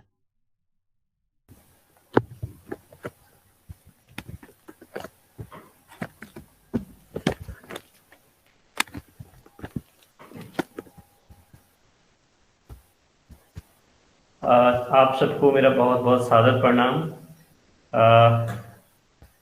सबसे पहले तो मैं यहाँ पर आज कोविड के दौर में ऑनलाइन माध्यम से हमारे बीच सब जुड़े हैं, आप सबका बहुत बहुत स्वागत करता हूँ। आज के कार्यक्रम में हमारे साथ यशवीर सिंह, कुल सचिव, महर्षि संस्कृत विश्वविद्यालय कैंथल हरियाणा से जुड़े हैं। मैं आपका बहुत बहुत स्वागत करता हूं, जो आज के मुख्य वक्ता भी हैं। साथ ही मैं स्वागत करता हूं डॉक्टर लक्ष्मी निवास पांडे, अध्यक्ष संस्कृत भारती हिमाचल प्रदेश, डॉक्टर राजेश कुमार, उपाध्यक्ष संस्कृत भारती, श्री संजीव कुमार, प्रांत मंत्री संस्कृत भारती, श्री नरेंद्र कुमार, प्रांत संगठन मंत्री, जिनके साथ ही मैं बैठा हूं। मैं उनका तहे दिल से आभारी भी हूं कि उन्होंने आज के इस कार्यक्रम में मुझे जोड़ा। साथ ही मैं नाम लेना चाहूंगा डॉक्टर मनोज कुमार, प्रांत संयोजक पत्राचार, जिनका जिक्र भी बहुत सारे वक्ताओं ने मेरे से पहले भी किया। श्री निक्कू राम जी, सह संयोजक पत्राचार, जो कि डिस्ट्रिक्ट लैंग्वेज ऑफिसर हैं हमीरपुर डिस्ट्रिक्ट में। अपनी सेवाएं दे रहे हैं और साथ में यहाँ भी इस कार्य में भी संलग्न रहते हैं संस्कृत भारती के साथ। हीरा सिंह जो वर्ग शिक्षक हैं, उनका भी आप सबका बहुत बहुत स्वागत एवं मैं धन्यवाद करना चाहूँगा नरेंद्र कुमार प्रांत संगठन मंत्री जी का कि उन्होंने आज के इस कार्यक्रम में मुझे आप सब से मिलने का और इस कार्यक्रम में बुलाने के लिए। नरेंद्र कुमार जी से मेरा जहां तक परिचय का सवाल है, जब मैं लास्ट ईयर ही मुझे director language art and culture का जब चार्ज मिला था, उस दौरान ही इनसे परिचय हुआ और बजट एश्योरेंस जब वहाँ उस डिपार्टमेंट की बनाने की बात आई और संस्कृत जो कि हम हिमाचल में एक द्वितीय राजभाषा का जिसे हम ऑलरेडी एक दर्जा प्राप्त हो चुका है, उसके आगे के क्रियान्वयन के बारे में इनसे काफी चर्चा होती रही। उसी दौरान मेरा इनसे परिचय हुआ। तो वैसे तो संस्कृत से मेरा स्कूल में भी कोई मैं तो व्यवहारिक रूप से मैंने संस्कृत पढ़ी नहीं है, पर नरेंद्र कुमार जी का आग्रह ऐसा था कि उस आग्रह को मैं ठुकरा नहीं पाया और उस आग्रह को मानने की वजह से मैं देख रहा हूं कि मैंने कुछ खोया नहीं, अभी तो पाया ही है। और आप सब से जिस तरह से आप सब ने अपनी अपनी बात रखी, इससे मैं ये बहुत आसानी से कह सकता हूं कि जो 21 दिन का आपका सिर्फ शाम के वक्त का 45 मिनट का कार्यक्रम था और उस कार्यक्रम का आपने भरपूर फायदा उठाया है और आप सबकी वाणी में वो चीज और आपकी जो खुशी है वो छुपाए नहीं छुप रही सब लोगों की कि आपको ये चीज सीखने का मौका मिला। इसके लिए आप सबको बहुत बहुत बधाई हो और साथ में नरेंद्र कुमार जी का और संस्कृत भारती का बहुत बहुत यहाँ पे मुझे बुलाने के लिए धन्यवाद भी करता हूँ। जहां तक सरकारी प्रयासों का सवाल है, वहाँ नरेंद्र कुमार जी और संस्कृत भारती अपनी तरह से लगे हुए हैं कि इसको किस तरह से क्रियान्वयन को हम ग्रास रूट लेवल तक ले जाएं। पर असली परीक्षा ये है कि इसको जनमानस किस तरह से अपनाता है। संस्कृत ठीक है कि देवभूमि में देव भाषा है और राजभाषा भी द्वितीय बन चुकी है, परंतु जनमानस किस तरह से इसको अपने में संजोता है और उस चीज को किस तरह से अपनाता है, इस बात पे बहुत कुछ सक्सेस डिपेंड करती है सरकारी कार्यक्रमों की भी। इसके लिए संस्कृत भारती के प्रयास जहां सराहनीय हैं, वहां आप सब लोगों ने जिस तरह से उत्साह दिखा के आप लोगों ने इस कार्यक्रम का हिस्सा बने और संस्कृत के इन मंत्रों को और इन स्रोतों को जिस तरह से आपने आत्मसात किया है, वो भी प्रशंसनीय है। मैं आप सबका बहुत बहुत इस चीज और मैं एक आशा भी रखता हूँ इसमें साथ में कि जिन लोगों ने ये चीजें चाहे अभी आपने थोड़ा थोड़ा करके सीखा है, आप उसमें फर्दर कुछ ना कुछ जोड़ते जाएंगे और आगे भी इस तरह के कार्यक्रमों में हिस्सा लेकर के अपना ज्ञानवर्धन तो करेंगे ही करेंगे। साथ में इससे आप, क्योंकि आपके घर में अगर एक आदमी सीखता है तो उससे बाकी लोगों को जो फायदा होता है और बाकी समाज जो क्योंकि परिवार ही समाज की इकाई है, तो परिवार में अगर कुछ लोग सीखते हैं तो मैं मानता हूं कि डेफिनेटली उस चीज का फर्क आपके परिवार में भी दिखता है और एक आदमी जब सीखता है तो परिवार के 4 लोग और सीखेंगे। ये मेरी आपसे फर्दर आशा भी है और मैं समझता हूं कि संस्कृत भारती की भी आपसे आशा होगी कि आप फर्दर इस कार्यक्रम को आगे ले जाएंगे, एटलीस्ट अपने परिवार, अपने परिजनों, अपने रिश्तेदारों तक उनको बताएंगे संस्कृत भारती के बारे में, संस्कृत भारती के प्रयासों के बारे में, क्योंकि इस तरह का कार्यक्रम करना एक भाषा के लिए और पूर्ण समर्पण से करना, निःशुल्क करना, ये आसान कार्य नहीं है और आप सब इसके वाहक बनेंगे आगे इसको ले जाने के लिए, ताकि जो एक सरकारी डॉक्यूमेंट बन के ना रह जाए ये कि संस्कृत जो है दूसरी राजभाषा है। ये सचमुच जनमानस की भाषा अगर जब बनती है तभी ये जो अधिसूचना है सरकार, तभी कहीं जाके सफल होती है। तो इन प्रयासों के लिए मैं आप सबसे गुजारिश करता हूँ, और मुझे आशा ही नहीं अपितु पूर्ण विश्वास भी है कि आप सब ये चीज करेंगे भी। इसके साथ ही मैं ये कहना चाहता हूँ कि मुझे भी कम से कम आज संस्कृत से थोड़ा बहुत रूबरू होने का मौका मिला, क्योंकि मैंने भी कभी संस्कृत पढ़ी नहीं है। तो आज नरेंद्र कुमार जी के सामने मैं ये कहना चाह रहा हूँ कि अगला इनका जो कार्यक्रम होगा वो मैं भी करना चाहूंगा कि मैं घर में, मेरी बेटी को संस्कृत आती है, वो संस्कृत पढ़ती है, मेरी वाइफ को संस्कृत आती है, पर मुझे कुछ नहीं आता है। तो मैं भी इनसे कुछ अब सीखने के लिए प्रेरित हूँ। वैसे ऐसा नहीं है कि मैं बिल्कुल भी नहीं बोल पाऊंगा, मुझे कुछ मंत्र आते हैं पर उतने नहीं आते जितने नरेंद्र कुमार जी को या आप सब लोगों ने जितने सीखे हैं। तो अब मैं भी इसका विद्यार्थी बन के इसको भी सीखना चाहूंगा थोड़ा बहुत, ताकि मुझे भी ऐसा ना लगे कभी भी इस तरह के कार्यक्रम में आते हुए कि ये चीज मुझे आती नहीं है और मुझे यहाँ मुख्य अतिथि बनाया जा रहा है। तो आज तो मेरे लिए ये थोड़ा सा एम्बेरसमेंट हो रही है कि मुझे उस तरह से नहीं बोल पाऊंगा मैं संस्कृत, या आप लोग सब उस तरह से ज्यादा विद्वान है मेरे से। तो आप सब लोगों को उस चीज के लिए बहुत बहुत साधुवाद, परंतु उस चीज को आगे ले जाए और इसको जनमानस की भाषा हम बनाने में सक्षम हूँ, तभी जो संस्कृत भारती के प्रयास हैं वो सफल होंगे। ये हम सबको करना चाहिए। इन्हीं शब्दों के साथ मैं ज्यादा ना बोलता हुआ आप सब लोगों का बहुत बहुत धन्यवाद करता हूँ, और जय हिंद, जय भारत। महोदयस्य कोटिशः धन्यवादः यदस्माकं मार्गदर्शनं कृतम्।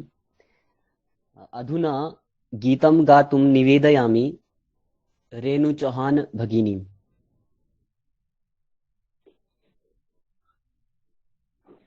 चल चल पुरतो निदेहि चरणं सदैव पुरतो निदेहि चरणं। चल चल पुरतो निदेहि चरणं सदैव पुरतो निदेहि चरणं। गिरिशिखिरे तव निज निकेतनं समारोहणं विनैव यानम्। गिरिशिखिरे तव निज निकेतनं समारोहणं विनैव यानम्। आत्मबलं केवलं साधनं सदैव पुरतो निदेहि चरणं। चल चल पुरतो निदेहि चरणं सदैव पुरतो निदेहि चरणं। चल चल पुरतो निदेहि चरणं सदैव पुरतो निदेहि चरणं। पथि पाषाणा विषमा प्रखरा तिर्यंसोऽपिच परितो घोरा।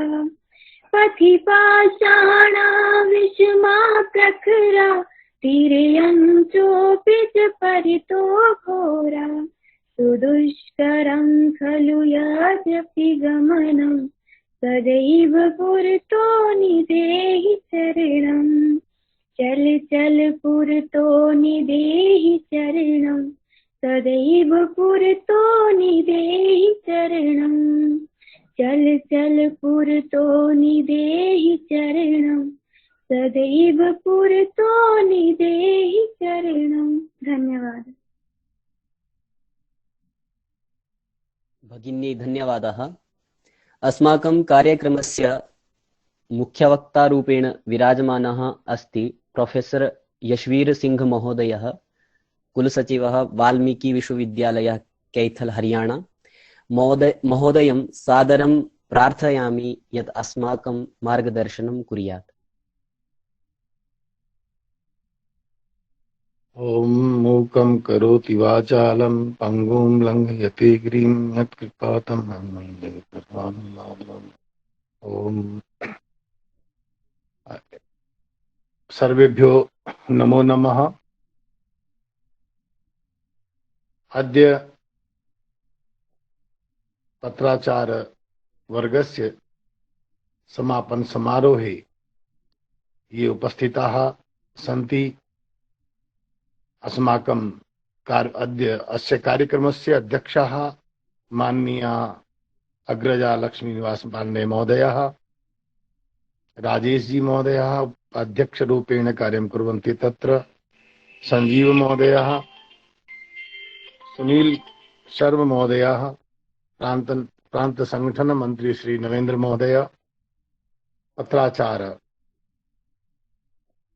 कार्यं ये कुर्वन्ति आदरणीय मनोज कुमार महोदयः, सर्वेषाम् अभिनन्दनम् अस्ति यत् इतः पूर्वम् एका भगिनी एवं कथयति यत् अहं जानामि 21 दिवसीय कार्यक्रमं तु बहु अधिकता अस्ति, परन्तु शनैः शनैः यदा रुचिर् जायते तदा शनैः शनैः तस्य न्यूनतां समागच्छति। अद्य देवभूमौ सम्प्रति सुनील जी अस्माकं ये वदन्ति पूर्वतः मुख्य अतिथि महोदयः ते कथयन्ति कि राजभाषा रूपेण तु द्वितीय राजभाषा अस्ति अस्माकं हिमाचल प्रान्ते, परन्तु प्रत्यक्ष रूपेण कदा आगमिष्यति कथम् आगमिष्यति इति चिन्तनम् आसीत्। अस्माकं संस्कृत भारत्याः पक्षतः परीक्षा घड़ी अस्ति। समाज, मेरी आज सुबह बात हुई नरेंद्र जी से और संजीव जी से, उन्होंने कहा अधिकांश लोग हमारे कार्यक्रम के संचालन में संस्कृत भारती के लोग अवश्य हैं, लेकिन जुड़े हुए सामाजिक लोग हैं, इसलिए आप हिंदी में यदि कहेंगे तो अच्छा रहेगा। तो मैं उसी विषय में एक बात बोलता हुआ आगे चलता हूं। वास्तव में समाज की बहुत बड़ी मांग आज संस्कृत और संस्कृत के माध्यम से जो संस्कार विहीन आज हमारी पीढ़ियां हो चुकी हैं, उनको स्त्रोत्र के माध्यम से और देव भाषा संस्कृत के माध्यम से, मंत्रों के माध्यम से। वैसे तो आज संस्कृत भारती की नहीं, मेरी भी परीक्षा है, क्योंकि मुझे अभी थोड़ी देर पहले ही मेरे भाई नरेंद्र जी ने, संगठन मंत्री जी हैं, उनका आदेश आया कि आपको कुछ ना कुछ बोलना है, क्योंकि कोई हमारे दूसरे व्यक्ति बहुत बिजी हो गए। तो हम तो संस्कृत से जुड़े हुए हैं, हाँ थोड़ा बहुत जरूर प्रयास करेंगे अपनी तरफ से, लेकिन सद्य ही है, इसलिए थोड़ा आगे पीछे हो और कुछ थोड़ा बहुत गड़बड़ हो तो उसके लिए क्षमा करेंगे। जैसा कि आज के इस हमारे जो वर्ग चला है, इसमें स्तोत्र की बात कही गई है। मैं कहता हूं कि मैं, क्योंकि धर्मशास्त्र का विद्यार्थी रहा हूं और वेदों के बाद धर्मशास्त्री है, श्रुति के बाद स्मृति है, और श्रुति में क्या है ये एक बहुत बड़ा ज्ञान है। इस पर सद्या कुछ कह पाना बहुत जल्दी तार्किक रूप से, लेकिन क्योंकि समाज में उतना भी नहीं है, यानी कि उसको कुछ जानने के लिए कुछ तो जागृति, चाहे सामान्य भाषा में और छोटे तर्कों के आधार पर ही सही, लेकिन हमें लानी होगी। जैसा कि संजीव जी ने, नरेंद्र जी ने कहा, मैं यही कहूंगा, यहीं से शुरुआत करूंगा कि हमारी आत्मा में, अभी 8 दिन पहले ही मेरे पास एक अभी नासा का एक कोई वीडियो आया है। वो लोग कह रहे हैं कि ये एक कैसी वो है, अचंभा है, आश्चर्य की बात है कि संस्कृत के मंत्र लाखों की संख्या में याद होते हैं और हमारी आधुनिक भाषाओं में जो प्रदत्त ज्ञान है वो किंचित काल में ही विस्मृत हो जाता है। मेरा उसमें एक ही कहना है कि आत्मा और परमात्मा एक ही होने के नाते, यानी कि परमात्मा हमारा पिता है, हम उसके अंशी हैं, तो वेदों में जो निहित ज्ञान है संस्कृत माध्यम से, वो हमारी आत्मा में, क्योंकि वो ईश्वरीय है, दैवी है, वो हमारी आत्मा में अवस्थित है। इसलिए मनुस्मृति में कहा गया, वेद स्मृति सदाचार स्वस्य च प्रियमात्मना। एतत् चतुर्विधम प्राहु साक्षात तत्र धर्मस्य या अवस्था अस्ति तद अवस्था सांप्रदायिक ये संप्रति जनानां मनसि आगन्तुं शक्नोति कि धर्मस्य विषयम् एतद् नास्ति। धर्मस्य अस्ति धारणा। का धारणा अस्ति? कः धारयति? कौन धारण करता है? आत्मा धारण करती है। अभी बहन जी बोल रही थी, अच्छा लग रहा है। किसको? मन को, चित्त को, आत्मा को। ये सब कहां से आते हैं? ये संस्कारों से। संस्कार कहां से आते हैं? संस्कृति से, सत्संगति से। ये कहां से आती है? ये सब संस्कृत भाषा के माध्यम से आती है। और संस्कृत भाषा कहां से आती है? सबसे पहले मंत्रों से आती है। और मंत्र कहां से आए? मंत्र आए हमारे चारों ऋषियों अग्नि, वायु, आदित्य, अंगिरस के द्वारा हमें ये ज्ञान दिया गया। ये ज्ञान संपूर्ण ज्ञान है। हम ना समझ पाए, हम ना पढ़ पाए, और इसको पढ़ने का एक साक्षात सा साधन है। मेरी बात हो रही थी जब नरेंद्र जी से, उन्होंने सीधे शब्दों में कहा कि जैसे ही कोई बारंबार अभ्यास करता है, क्योंकि आत्मा को जगाना पड़ता है, मन पर आए हुए आवरण को हटाना पड़ता है, वो अभ्यास से होता है। और वो मंत्रों में इतनी बड़ी शक्ति है कि उनके सकारात्मकता के आने से मन पर आए हुए नकारात्मक आवरण को बहुत जल्दी से छट जाते हैं और हमारी आत्मा जागृत होकर के धर्म, अर्थ, काम, मोक्ष की बात करने लगती है। हम मंदिरों में किस लिए जाते हैं? धर्म, अर्थ, काम, मोक्ष के लिए ही जाते हैं। वहां पर हमें जो अन्य स्रोत्र हैं, इनको पढ़ करके जब हम जाते हैं, वहां केवल हम हाथ जोड़ते हैं। हम उस मंदिर में, जिस मंदिर में चाहे गणपति जी का है, चाहे विष्णु जी का है, श्री राम जी का, जो भी मंदिर है, जहां भी हम जा रहे हैं, वहां पर हम केवल चुपचाप खड़े होते हैं और हम कोई स्तोत्र नहीं पढ़ पाते। हमें कोई श्लोक, कोई मंत्र याद नहीं होता।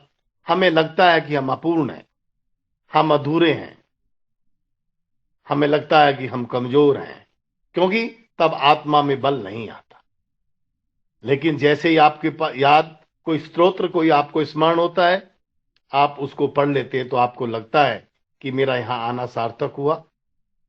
मुझे कुछ, यानी कि मैं कुछ समझता हूं और मैं आया हूं, तो मेरा ईश्वर से कहीं ना कहीं साक्षात्कार हुआ है। अब आप इसी से समझ सकते हैं कि जब हम मंत्र और स्तोत्र केवल पढ़ रहे हैं, तब हम ईश्वर को इनका माध्यम मान रहे हैं। ऐसा वो भी जनमानस भी मानता है, वो लोग भी मानते हैं जो लोग संस्कृत निष्ठ नहीं है। वो भी यदि ऐसा पढ़ते हैं, कोई श्लोक, कोई मंत्र, यदि स्तोत्र कोई उनको स्मरण है और उन्होंने उसको वहां बोल दिया, तो उनकी भी आत्मसंतुष्टि होती है। हमारी पूर्वजों की ये निधि है। हमें जीवन के प्रत्येक अंग में, प्रातः जागरण से लेकर के मध्याह्न भोजन, शयन आदि के समय में, अतिथि सत्कार के समय में, प्रत्येक संस्कार के समय में 16 प्रकार के जो संस्कार समाज में शुद्धि हेतु जो हमें बताए गए हैं, उनमें हमारा प्रत्येक संस्कार के द्वारा संस्कारित करने के लिए, आत्मा को और जागृत करने के लिए, ये हमें स्मरण दिलाता है। हम यज्ञोपवीत संस्कार करते हैं, उपनयन संस्कार करते हैं, उस समय हम इस योग्य होने लगते हैं कि हमें समस्त ऋषि ऋण, पितृ ऋण, मातृ ऋण, जो आचार्य ऋण जो भी हैं, हमें उनको स्मरण दिलाने के लिए अनेकानेक, वैसे एक ही बात नहीं है, ये मैंने एक इशारा किया, यज्ञोपवीत पर बहुत बड़े बड़े व्याख्यान, यज्ञों पर। मैं आपको एक बात कहूंगा, मैं कहीं पर पढ़ रहा था, बहुत पुराना इतिहास था, कि एक बार महर्षि भारद्वाज जी की यंत्रशाला थी अंतरिक्ष में। ये रामायण के समय की बात है। तो जब उनसे मिलने के लिए रामचंद्र जी गए, तो उन्होंने कहा कि हे गुरुवर, ये जो हम यज्ञ करते हैं और मंत्र बोलते हैं, यज्ञ के साथ मंत्र बोलने का लाभ क्या है? तो महर्षि भारद्वाज जी ने कहा कि श्री राम जी, यज्ञ के साथ आपकी मूर्ति इस द्युलोक में जाती है, लेकिन मंत्र के साथ जब आप यज्ञ करते हो, तो वो क्योंकि यज्ञ और मंत्र, मंत्र जो है सत्य और शाश्वत है। आपने देखा होगा जो आप्त वचन है, ऋषियों के आरण्यक और उपनिषदों में कही हुई बातें हैं, शास्त्रों में, वेदों में कही हुई बातें, वो समसामयिक नहीं है, वो हमेशा रहने वाली है। वो कभी भी किसी भी कालखंड में वो आगे पीछे नहीं होती है। उन्होंने जो बात एक बार कह दी गई है, गायत्री मंत्र है, हमेशा रहेगा। मनुस्मृति में मैं क्योंकि धर्मशास्त्र का विद्यार्थी हूं, कहा गया है कि जो 1100 गायत्री मंत्र प्रतिदिन करते हुए 1100 दिन तक यदि मान लो गायत्री मंत्र का जाप करता है तो उसकी वाणी में सरस्वती आकर के बैठती है और वो जो बोलता है वो सत्य हो जाता है। कितनी बड़ी शक्ति है। आदमी जो निश्रेयस सिद्धि के लिए कामना करता है वो केवल आत्मा के उद्बोधन करके, आत्मा का उद्बोधन यानी कि उद्बुद्ध होना, जागृत होना, बिना वेदों के, बिना मंत्रों के नहीं हो सकता। वो अभ्यास करने से होगा।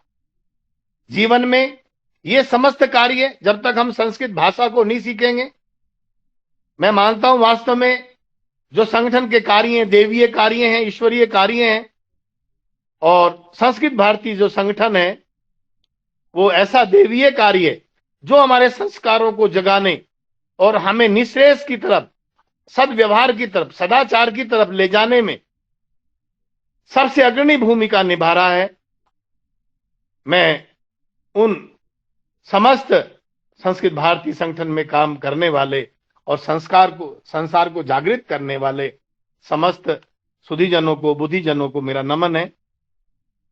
मनुस्मृति में आया है कि जब संसार की रचना करने के समय में ब्रह्मा ने केवल विचार किया तो जो हेम अंड यानी कि स्वर्णाकार, बहुत हजारों सूर्यों की तेज के बराबर एक जो अंडाकार था, जब वो हुआ तो ब्रह्मा ने केवल सोचा कि सृष्टि की उत्पत्ति हो जाए, ससर्जा सृष्टि की उत्पत्ति हुई।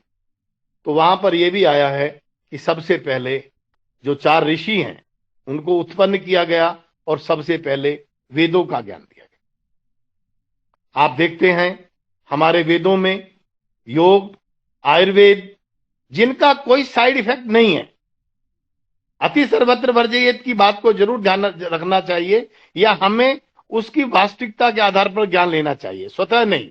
योग भी, प्राणायाम भी, कैसे यम, नियम, आसन, प्राणायाम, प्रत्याहार, धारणा, ध्यान, समाधि, ये सब हमारे जीवन के उत्थान की पराकाष्ठा की तरफ ले जाने वाली जो शिक्षा है, ये हमारी शिक्षा हमें हमारे जितने भी शास्त्र हैं दर्शन की अर्थात अध्यात्म की, हमें अध्यात्म अर्थात ईश्वर चिंतन कैसे करना है, कैसे किया जा सकता है, वास्तविकता क्या है, हमें ये सब चीजें वेदों से मिलती है।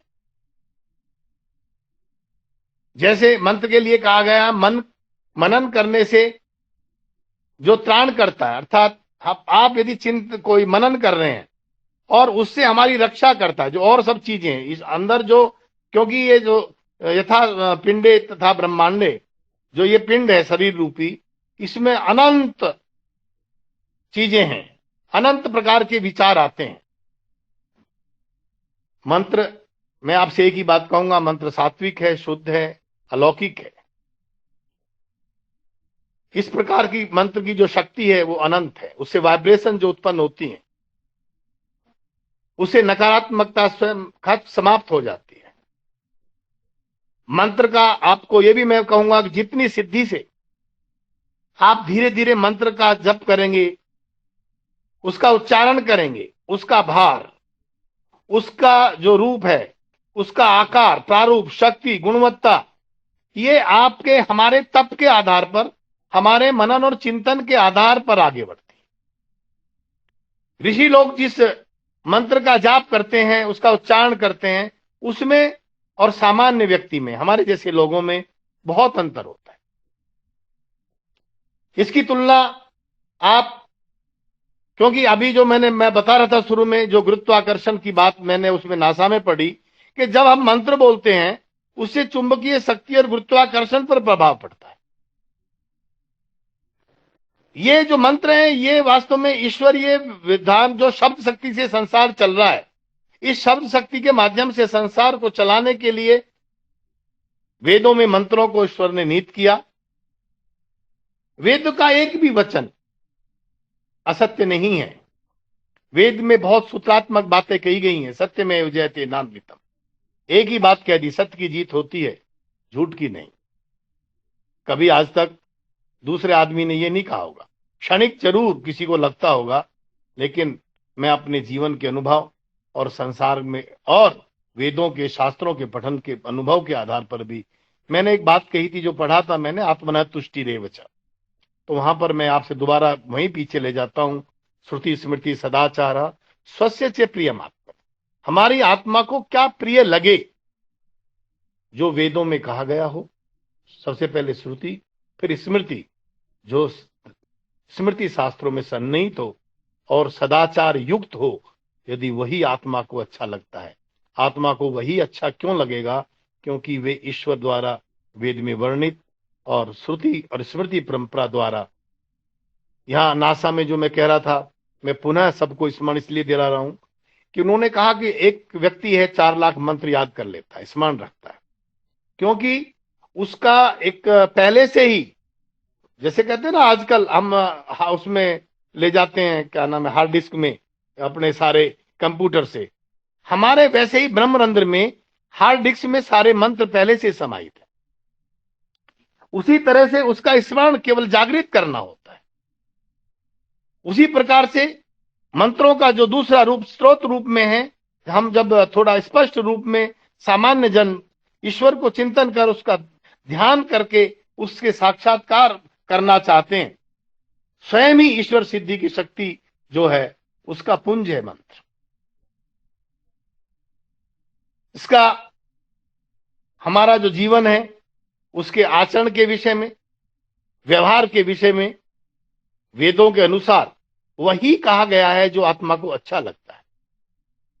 जहां शंका, लज्जा और भय या अन्य मन में विकृतियां आने लगें, तो हम समझ सकते हैं कि हम वेदों से अर्थात जो आचरित है उससे दूर जा रहे हैं। हमें वहां पर अपने आप को रोक लेना चाहिए।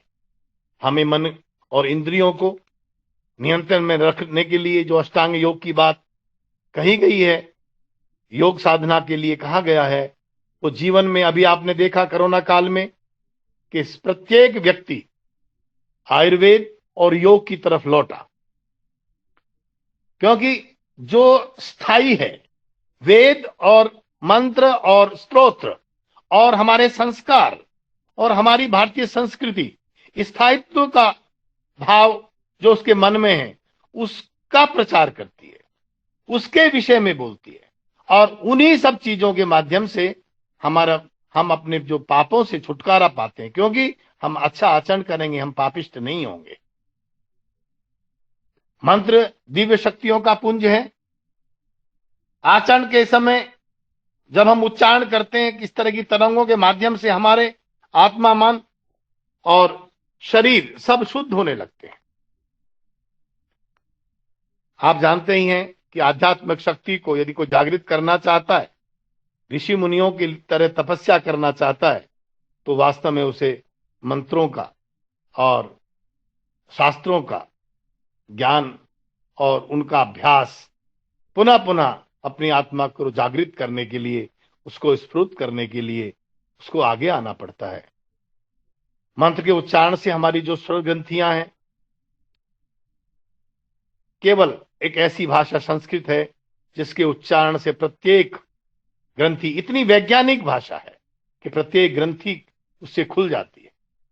मैं आपको एक उदाहरण पिछले वर्ष का देता हूं। हमारे कुछ मित्र हैं प्रोफेसर, उन्होंने और चिकित्सा विभाग यानी कि एम्स और आरएमएल में कुछ रोगी भर्ती थे। उन्होंने मंत्र के प्रभाव को जानने के लिए एक प्रयोग किया। लगभग 20 रोगी एक जैसे थे, उनको छांटा और 40 थे, 20-20 अलग अलग कर दिए। वहां पर महामृत्युंजय का जप किया गया लगातार। जहां महामृत्युंजय का जप हो रहा था, उनमें धीरे धीरे प्रोग्रेस होने लगी, वो ठीक होने लगे। और जहां पर नहीं किया जा रहा था, अब आप मान के चलो कि 20 में से लगभग 14-15 लोगों को धीरे धीरे रिकवरी होने लगी, और जहां पर मंत्र जाप नहीं था वहां पर केवल स्वतः उनके, क्योंकि उनका समय अवशिष्ट था, केवल 2 लोग रिकवर कर पाए।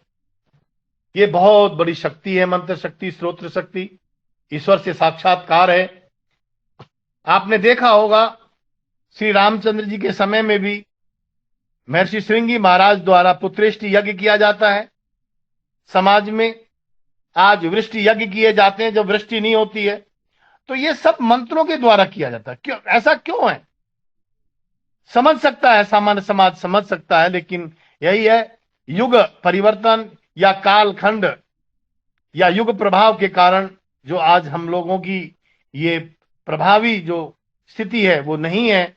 और नहीं तो ये सारे कार्य आज भी हम जितने भी संस्कार कराते हैं सब संस्कृत में के माध्यम से ही होते हैं, क्योंकि मंत्र और मंत्रों का प्रभाव और यज्ञ का प्रभाव सब वेद निहित है। तो उस समय मैं कह रहा था, भारद्वाज जी ने जब उनको दिखाया तो उन्होंने यज्ञशाला में ले जाकर के उन्होंने अपनी दिव्य शक्तियों से दिव्य श्री रामचंद्र जी को दिखाया, तो उनका पूरा यज्ञ करते समय जो उनका छाया था, साया था, वो ब्रह्मांड में द्युलोक जाते हुए होते हुए सूर्य लोक की गति को प्राप्त हो गया। तब वो कहते हैं कि जो मंत्र के बिना यज्ञ किया जाता है वो द्युलोक तक है, जो अनंत सूर्य लोक और भी उससे आगे हैं, क्योंकि मंत्र में इतनी शक्ति होती है कि वो शाश्वत है, वो कभी मिट नहीं सकता। आज भी आपने देखा होगा कई बार जो वैज्ञानिक अभी कह रहे हैं कि जी महाभारत की ध्वनियां हमें सुनने लगी हैं। वास्तविकता यह है कि हमारा इतिहास मिटा दिया गया या समय के प्रभाव से उसका क्षय हो गया, नहीं तो मंत्रों में अनंत शक्ति है। इसकी ध्वनि मात्र से, मंत्रों के सुनने मात्र से आपको बहुत अच्छा लगता है, आपकी अंतरात्मा। आप बच्चों को भी कहते हैं कि बेटा सुनो, मंत्रों को सुनो, और मंत्रों के जो अर्थ हैं, अब तो खैर वो ऋषिगण संभवतः संसार में शायद ना होंगे भी तो यदा कदा कहीं होंगे जो मंत्र दृष्टा होंगे, क्योंकि ये मेरे धर्मशास्त्र में 4 पाद हैं, तो ये चौथा पाद चल रहा है। 25% के अर्थात 100 का चौथा भाग है, कलयुग है, जिसमें सत्व गुण प्रधान 75% जो होना चाहिए था वो नहीं है, केवल 25% ही अभी सात्विकता है। मैं इतनी बात भी कहूंगा कि निश्चय सिद्धि के लिए जो मंत्र की बात होती है, नादों की बात होती है, ब्रह्मचर्य का जो महत्व वेदों में कहा गया है, जो वेद मंत्रों के साथ साथ मुद्राओं की बात कही गई है, जो किस तरह के पाठ से मंत्रों के पाठ हैं, जटा पाठ, घन पाठ आदि, किसके पाठ से किस तरह की क्या उसका वेदों का संरक्षण किया गया है। जो सिद्ध ऋषि मुनि लोग हैं समाधिस्थ होकर के जो यहीं इसी संसार में रहते हुए लोक परलोक की यात्रा करते हैं, उन सब का संसाधन एकमात्र मंत्र हैं, वेद है, अष्टांग योग हैं। वेदों में अभी हमारे एक मित्र बोल रहे थे कि देवताओं, यानी कि हमारे यहाँ जो यज्ञ होता है वो देवताओं को लेकर के होता है। आज बिल्कुल बिल्कुल पलट गया है। आज हम इस भूमि से भी, जल से भी, अग्नि से भी खिलवाड़ कर रहे हैं, जबकि हमारे जीवन के लिए हमारा जो पंच तत्व से शरीर बना है ये वेदों में भी निहित है, कहा भी गया है। आज हम लोगों ने भूमि के साथ खिलवाड़, जल के साथ खिलवाड़, अग्नि के साथ खिलवाड़ करना शुरू कर दिया है, जबकि हम यहाँ 33 करोड़ देवी देवताओं का पूजन करते हैं, मंत्रों में उनके लिए आहुतियां देते हैं। मैं इतना ही कहूंगा कि मंत्र हमारे सूत्रात्मक सिद्धि का ज्ञान है, मानव कल्याण के लिए ईश्वर की देन है। मंत्रों को ब्रह्मा, बृहस्पति, अत्रि, वशिष्ठ, भृगु आदि के माध्यम से समाज कल्याण के लिए, स्मृति के रूप में मानव धर्म के लिए, मानव कल्याण के लिए स्मृति और सूत्र ग्रंथों एवं दर्शन और अन्य शास्त्रों द्वारा ज्योतिष, व्याकरण आदि के रूप में मानव व्यवहार हेतु दिया गया। और इतना जरूर कहूंगा कि ये सब कुछ लोग प्रश्न जरूर करते हैं कि संस्कृत में क्यों है।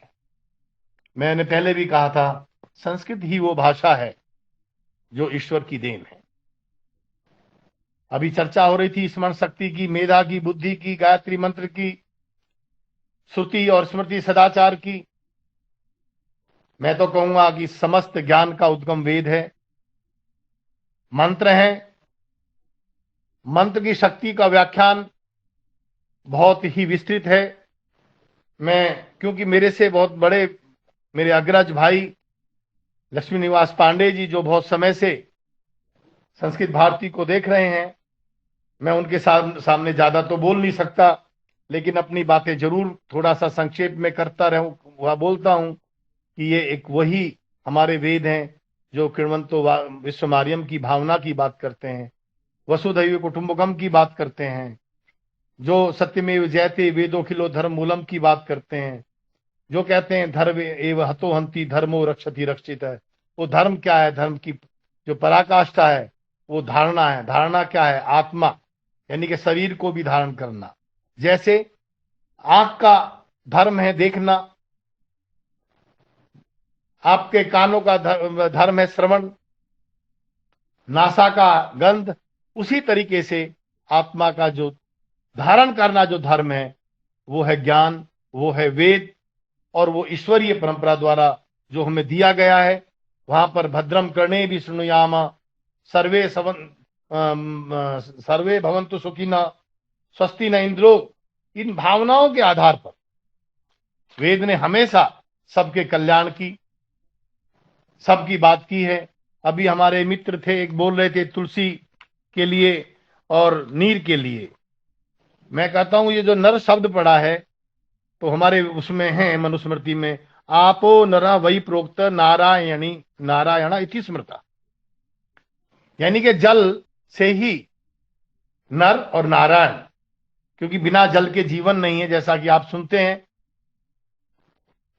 मैं ज्यादा ना कहते हुए यही कहूंगा कि मंत्र में ध्यान चिंतन में तन्मय होकर लय को प्राप्त करते हुए जब आदमी मंत्र बोलता है तो एकाग्र होकर के वो समस्त इन सांसारिकताओं से दूर होते हुए सूक्ष्म और उन्नत जो ऊर्जा है उसको प्राप्त करता है। मैं मंत्र साधना का, देवताओं का और गायत्री आदि जप के माध्यम से जो ऋषियों ने, मैंने भी कहा भृगु आदि ने, और बाद में स्वामी शंकराचार्य जी, स्वामी दयानंद जी आदि ने जो समाज को दर्शन दिया, जो समाज को पथ प्रदर्शन किया, मैं पुनः समाज को यही चाहूंगा कि समाज उन चीजों पर चले। मंत्रों के अर्थों को, मंत्रों के जो शब्द उनका विनियोग है, मंत्र में जो संस्कार रूपी बातें कही गई हैं, मंत्र की जो सिद्धि के विषय, उपायों के विषय में जो विवेचना की गई है, और मंत्र शक्ति से आपकी जो, अब आज कहते हैं ना ध्यान, बहुत सारे लोग आज मानसिक रोग से बहुत पीड़ित हैं, बहुत दिक्कत हो रही है लोगों को, सांस लेने में दिक्कत है, बहुत बीमारियां हो रही हैं। तो ये जो यम नियम आसन प्राणायाम प्रत्याहार धारणा ध्यान समाधि, ये सारे जीवन के सुरक्षित और लंबा जीवन जीते हुए ईश्वर चिंतन करने की एक साधना है। मैं बहुत लंबा ना कहते हुए, क्योंकि मुझे कहा भी ये गया था कि थोड़ा सा जरूर बोलना, मैंने अपने तरफ से यही मेरा कहना है कि यदि हम संस्कृत पढ़ें और जरूर कुछ मंत्रों का और कुछ स्तोत्रों को स्मरण करें, जिसके माध्यम से हम देवताओं, ऋषियों, मुनियों और ईश्वर का चिंतन कर सकें, और अपने आप को, अपनी इंद्रियों को, अपने मन को नियंत्रण में रखने की चीज, केवल रखने का ज्ञान केवल वेदों से और शास्त्रों से मिल सकता है, उसको हम वहां से ग्रहण करें और अपने जीवन को निश्रेयस की तरफ ले जाने के लिए, अपने जीवन में सदाचार पूर्वक चलने के लिए, अपने जीवन में सत्यमेव जयते की भावना रखने के लिए, धर्म पर चलने के लिए हमें इस ज्ञान का बहुत आवश्यक है, बहुत आवश्यकता है। मैं माननीय अध्यक्ष जी से अनुमति चाहूंगा कि मैं संक्षेप में अपने विचार रखते हुए अपनी वाणी को विराम देने की कल्पना करता हूं, और मैं निवेदन करता हूं जो लोग संस्कृत के भारती के जो भी वहां पर हमारे हिमाचल प्रदेश में जो प्रांत के लोग कार्य कर रहे हैं, मैं कहता हूं, मैं देखता हूं, मेरा आना जाना होता है, भाई आप लोग बहुत ही धन्यवाद के पात्र हैं। हम आपका अनुसरण करते हुए अन्य प्रांतों में भी आपकी तरह काम करने का प्रयास करते हैं। धन्यवाद। भवतः प्रेरणाप्रदानेन सर्वविधतत्त्वविज्ञानेन वयं कृतकृत्याः आत्मानं मन्यामहे। महोदयः, भवतः कोटिशः धन्यवादः। अधुना आध्यक्षीय भाषणं कर्तुम् आशीर्वादप्रदातुं निवेदयामि अस्माकं संस्कृतभारती हिमाचलप्रान्त अध्यक्षान् डॉक्टर लक्ष्मीनिवास पांडे महोदयान् कृपया अस्माकं मार्गदर्शनम् आशीर्वादप्रदानं च कुर्यात्।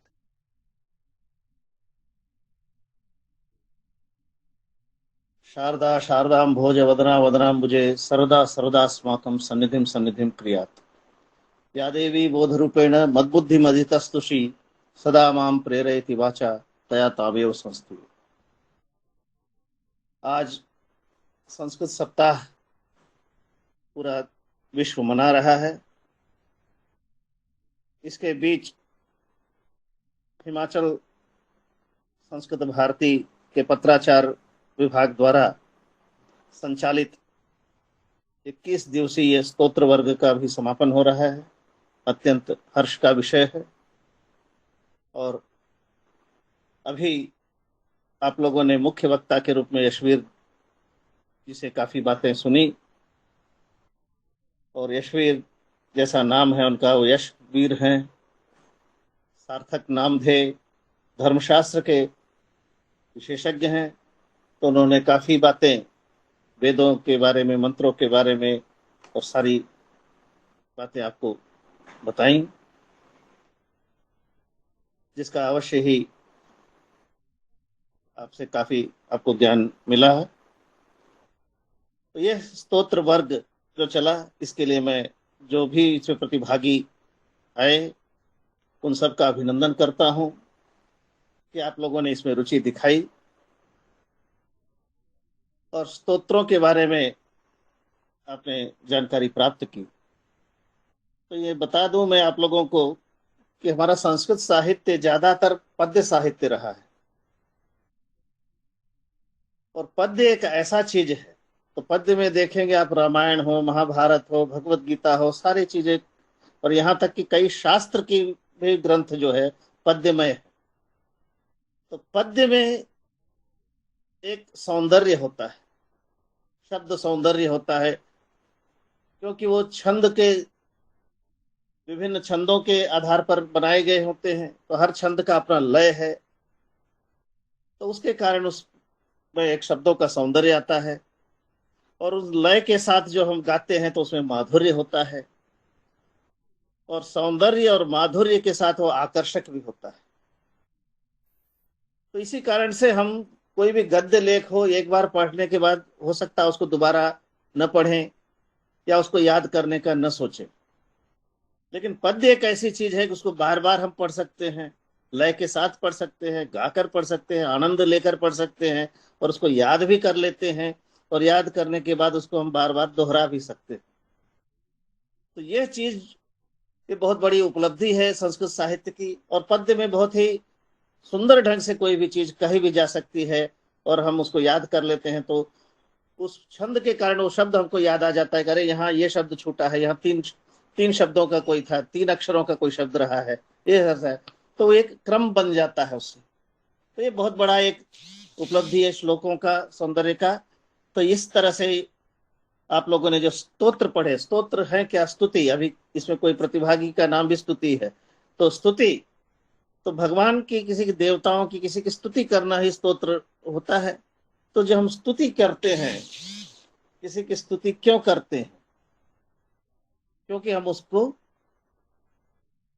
आराध्य मानते हैं, उसको अपने से बड़ा मानते हैं। और किसी को हम अपने से जब बड़ा मानते हैं तो हमारा अपना अहंकार नष्ट होता है। कुछ राक्षस लोग, जैसे आप लोगों ने देखा था, उन्होंने भगवान को नहीं माना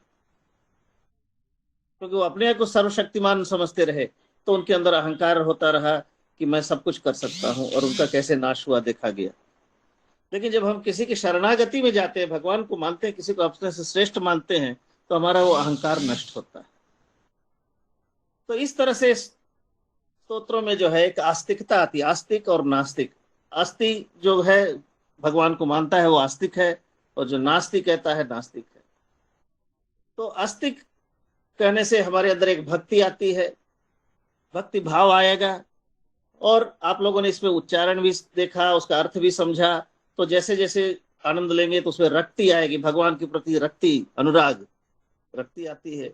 और रक्ति आएगी तो बार बार हम दोहराए रहेंगे, बार बार, तो जैसे शक्ति आएगी। हम अभी बात हो रही थी कि हम भगवान के मंदिर में जाएंगे, कई गद्य के रूप में कोई प्रार्थना करते हैं गणेश जी के यहाँ, अभी शिव जी की आपने पढ़े, वहां जाकर हम खाली ऐसे हाथ जोड़कर कुछ मांग लेते हैं, अपने गद्य में कहते हैं ऐसा भगवान हमको ये दो दो करके कुछ कह के आ जाते।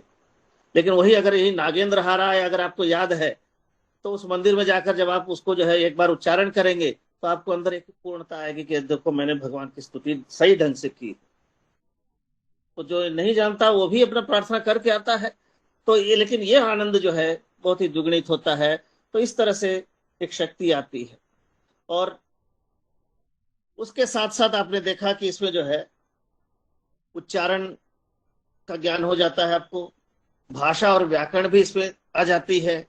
उसके जैसे नागेंद्र हाराय आपने देखा, तो इसमें जो है कई चीजें आपने जो है चतुर्थी विभक्ति के रूप देखे, नागेंद्र हाराय, त्रिलोचनाय, सारा चतुर्थी विभक्ति।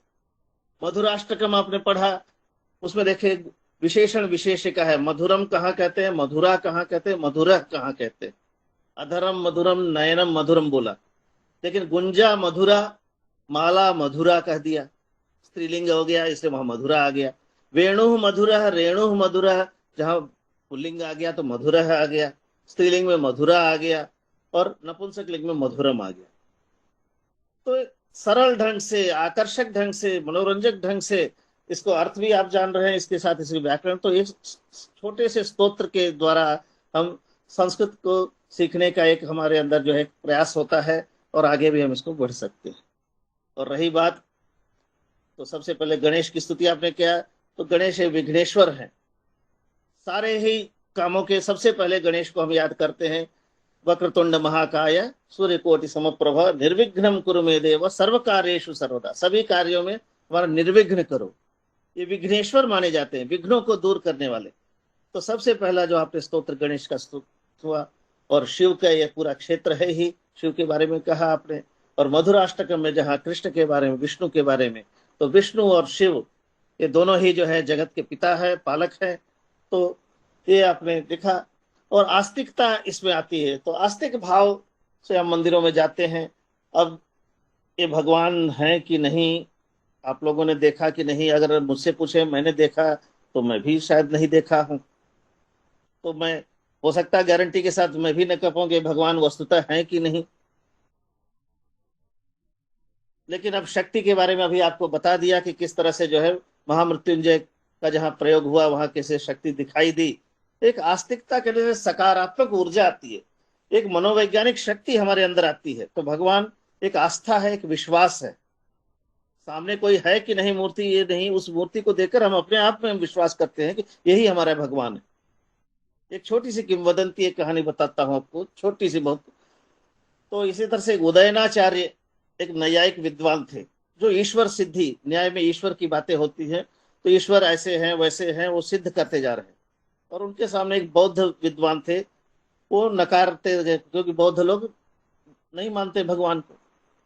तो इन्होंने कहा कि भाई कि ये सारा प्रकृति है, पहाड़ है, नदियां हैं, सारी चीजें हैं, ये ईश्वर की देन है। वो कहता नहीं, ये तो प्रकृति है, इसमें कहाँ ईश्वर है।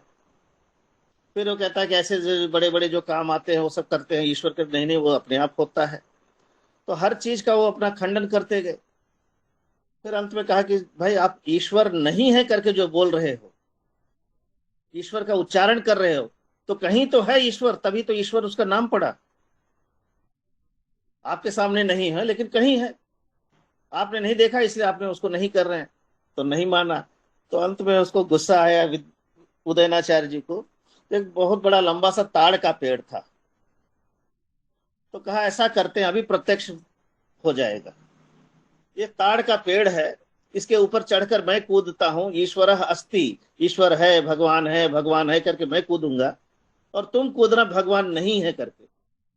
देखते हैं, यही फैसला हो जाता है। और संयोग की बात है कि सबसे पहले, क्योंकि अब दोनों में देखे विकल्प यही है, आस्तिक और नास्तिक, अस्ति और नास्ति, सकारात्मक और नकारात्मकता का ये विकल्प यही है। जो नहीं कह रहा उसके अंदर थोड़ी कमजोरी अपने आप आ जाती है, और इनके अंदर जो है भगवान है मेरी रक्षा करेगा, इनके अंदर पूरा बल अपने आप था।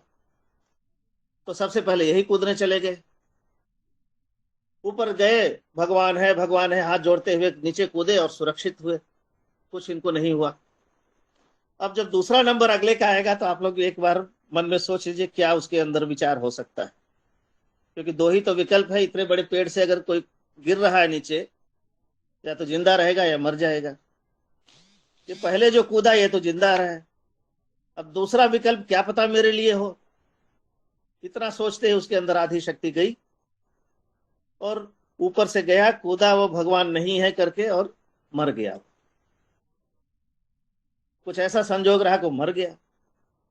तो आसपास सब खबर फैल गई कि देखो जिसने ईश्वर को माना वो जिंदा हो गया और जिसने ईश्वर को नहीं माना वो मर गया। तो वो दिन ऐसा था। अब वो बात ऐसे फैलती गई तो वो भगवान के पास जब जाते, जगन्नाथ मंदिर, जगन्नाथपुरी के मंदिर में जाते हैं, तो उनके लिए दरवाजा बंद हो गया उदयनाचार्य के लिए।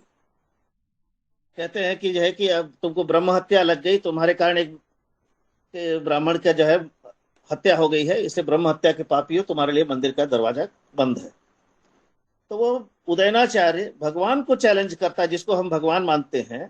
कहता है ऐश्वर्य मदमत्तोसी माम अविज्ञाय परिहससि प्राप्ते तु पुनर्बौद्धे मदधीना तव स्थिति। ऐश्वर्य मदमत्तोसी, हे भगवान तुम ईश्वरता से मदमत्त हो गए, बहुत मस्त हो गए हो।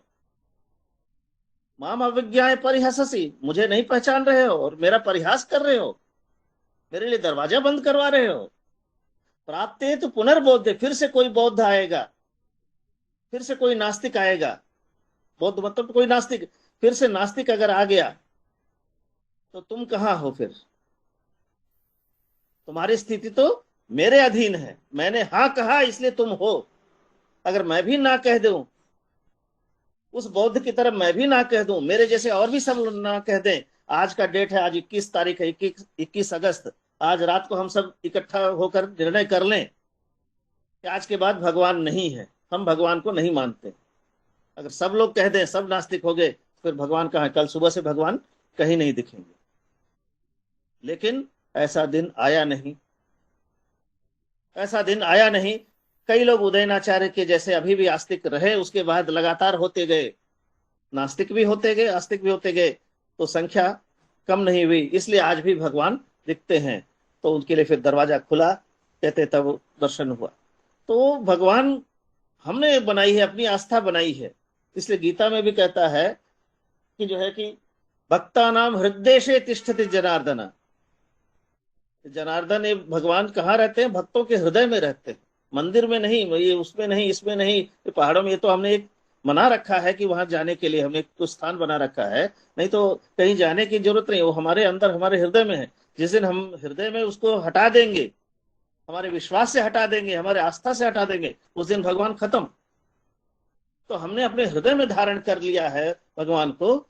आस्तिक इसलिए हम आस्तिक हो गए हैं, और वो हमको शक्ति देता रहता है। बार बार हमको लगता है कि नहीं, अगर हम किसी काम में अगर सफल हो जाते हैं तो हम मानते हैं भाई उन्होंने हमें शक्ति दी, और विफल हो गए तो मानते हैं हमारा ही कुछ भाग्य रहा, हमने कुछ गलती कर दी, तब भी हम उसको दोषी नहीं मानते। तो इसी विश्वास से आदमी चलता रहता है। तो इसलिए जो है विश्वास ही ऐसी चीज है, और यह विश्वास जागृत रहना चाहिए। विश्वास में शक्ति होती है, विश्वास में सकारात्मकता होती है। इसलिए मैं भी नहीं कह सकता हूँ भगवान है कि नहीं, लेकिन अस्तिकता में एक शक्ति है जो पॉजिटिव एनर्जी जो है, वो पॉजिटिव एनर्जी अब हमने उसको कुछ स्थान बना रखे हैं, मंदिर बना रखे हैं, वहां जाते हैं। और भक्तों के कहते हैं भगत के वश में है भगवान। भजन भी आप लोगों ने सुना, तो भजन है तो भक्त के वश में रहते हैं भगवान। हम कहीं भी रहकर उसको, तो उसके लिए हम एक कुछ अपने नियम बना लिए कि हम स्नान करके पूजा करेंगे, ऐसे करेंगे, स्तोत्र पढ़ेंगे, कुछ पढ़ेंगे। देखिए विधि विधान हमने बना रखे, लेकिन मूल में विश्वास है, तो उस विश्वास के हमने कई रूप बनाए हैं। तो इस तरह से जो है यह जो है आस्तिकता का द्योतक है ये स्तोत्र। इन स्तोत्रों में अभी आपने 3 पढ़े, कुछ लोगों को इच्छा हुई कि और पढ़े। बहुत इस तरह से सैकड़ों स्तोत्र हैं। हर चीजों के स्तोत्र हैं। अभी आपने कहा प्रकृति के बारे में है, सब प्रकृति के बारे में हमारे गंगा अष्टक है, नर्मदा अष्टक है, सब नदियों के बारे में स्तोत्र हैं, पीपल के बारे में, अश्वत्थ के बारे में मंत्र आपने पढ़े।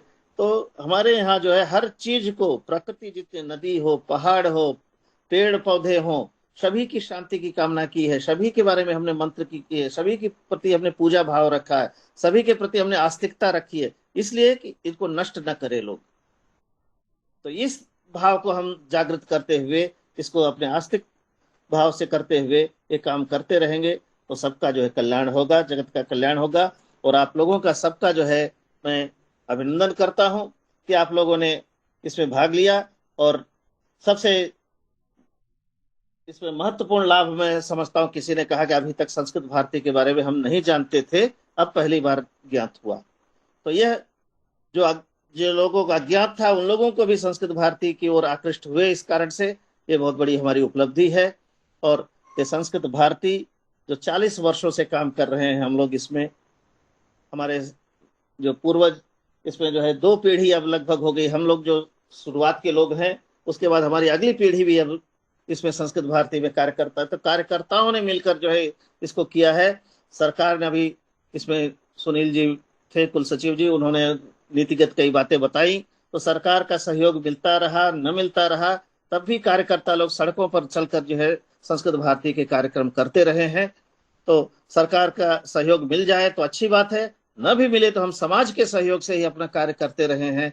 तो पिछले विगत 40 वर्षों से कार्य चलता रहा है। और यह सपना जो चमू कृष्ण शास्त्री, जो इसमें संस्थापक संस्कृत भारती के रहे हैं सदस्य, तो जो वो अभी भी हम लोगों के बीच में जीवित हैं, 60, 62, 65 साल के हैं।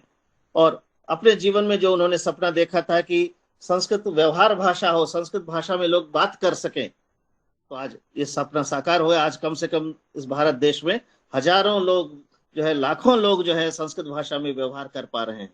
नहीं तो पहले संस्कृत को रट कर ही सब पढ़ के सब चले जाते थे और कई बार उसको बोल नहीं पाते थे।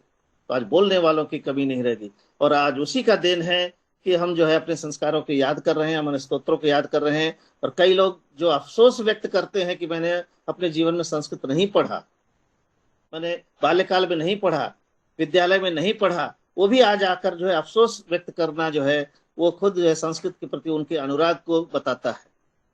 नहीं तो छोड़ देते, नहीं संस्कृत की बात करते, लेकिन आज वो अफसोस कर रहे हैं कुछ लोगों को देखकर कि भाई इस तरह से समाज में प्रगति हो रही है। तो वह अफसोस ही उनका संस्कृत के प्रति आदर है, संस्कृत के प्रति अनुराग है। और संस्कृत के प्रति आदर और अनुराग की समाज में कमी नहीं है। सभी लोग संस्कृत के आदर करते हैं, अनुराग करते हैं। केवल कुछ व्यवस्था के कारण, कुछ शिक्षा व्यवस्था के कारण, कुछ अभ्यास न होने के कारण, ये व्यवहार में न होने के कारण, क्योंकि घर परिवार में बोली नहीं जाती, दुकानों में बोली नहीं जाती, समाज में बोली नहीं जाती, इससे लोगों को थोड़ा कठिन महसूस होने लगा। वरना आदर सभी करते हैं। तो अवश्य सब लोग इसमें जुड़ेंगे, व्यवहार करेंगे, तो इसको पुनः हम लोग जो है इसको व्यवहार भाषा बना लेंगे। और वही इसका महत्व बताता है कि हिमाचल में इसको द्वितीय राजभाषा का दर्जा भी दे रखा है। तो इसको हम साकार करेंगे ताकि हम घर घर तक इस स्तोत्रों के माध्यम से पहुंचेंगे, छोटे छोटे कविताओं के माध्यम से पहुंचेंगे, छोटे छोटे संभाषण के माध्यम से पहुंचेंगे, बाल केंद्रों के माध्यम से पहुंचेंगे, गीता केंद्र के माध्यम से पहुंचेंगे।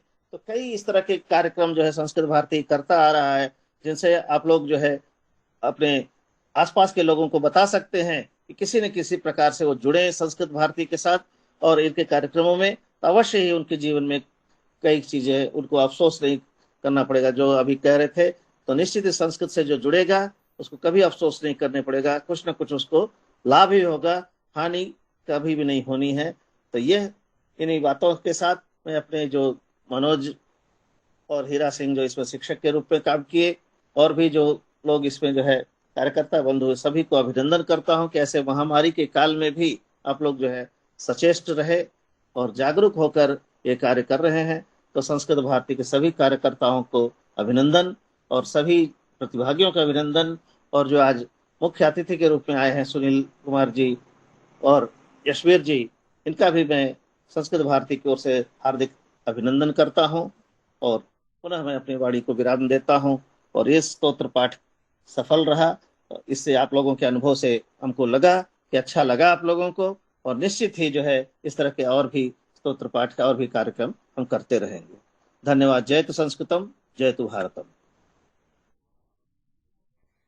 गुरुणां तत्र भवताम् आशीर्वादप्रसादेन ईश्वरीय ज्ञानेन च धन्याः स्मः।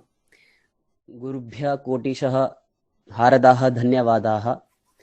साम्प्रतं धन्यवाद ज्ञापनाय निवेदयामि प्रान्तपत्राचार सह प्रमुख महोदयं निकुराम महोदयं कृपया धन्यवाद विज्ञापनं कुर्यात्।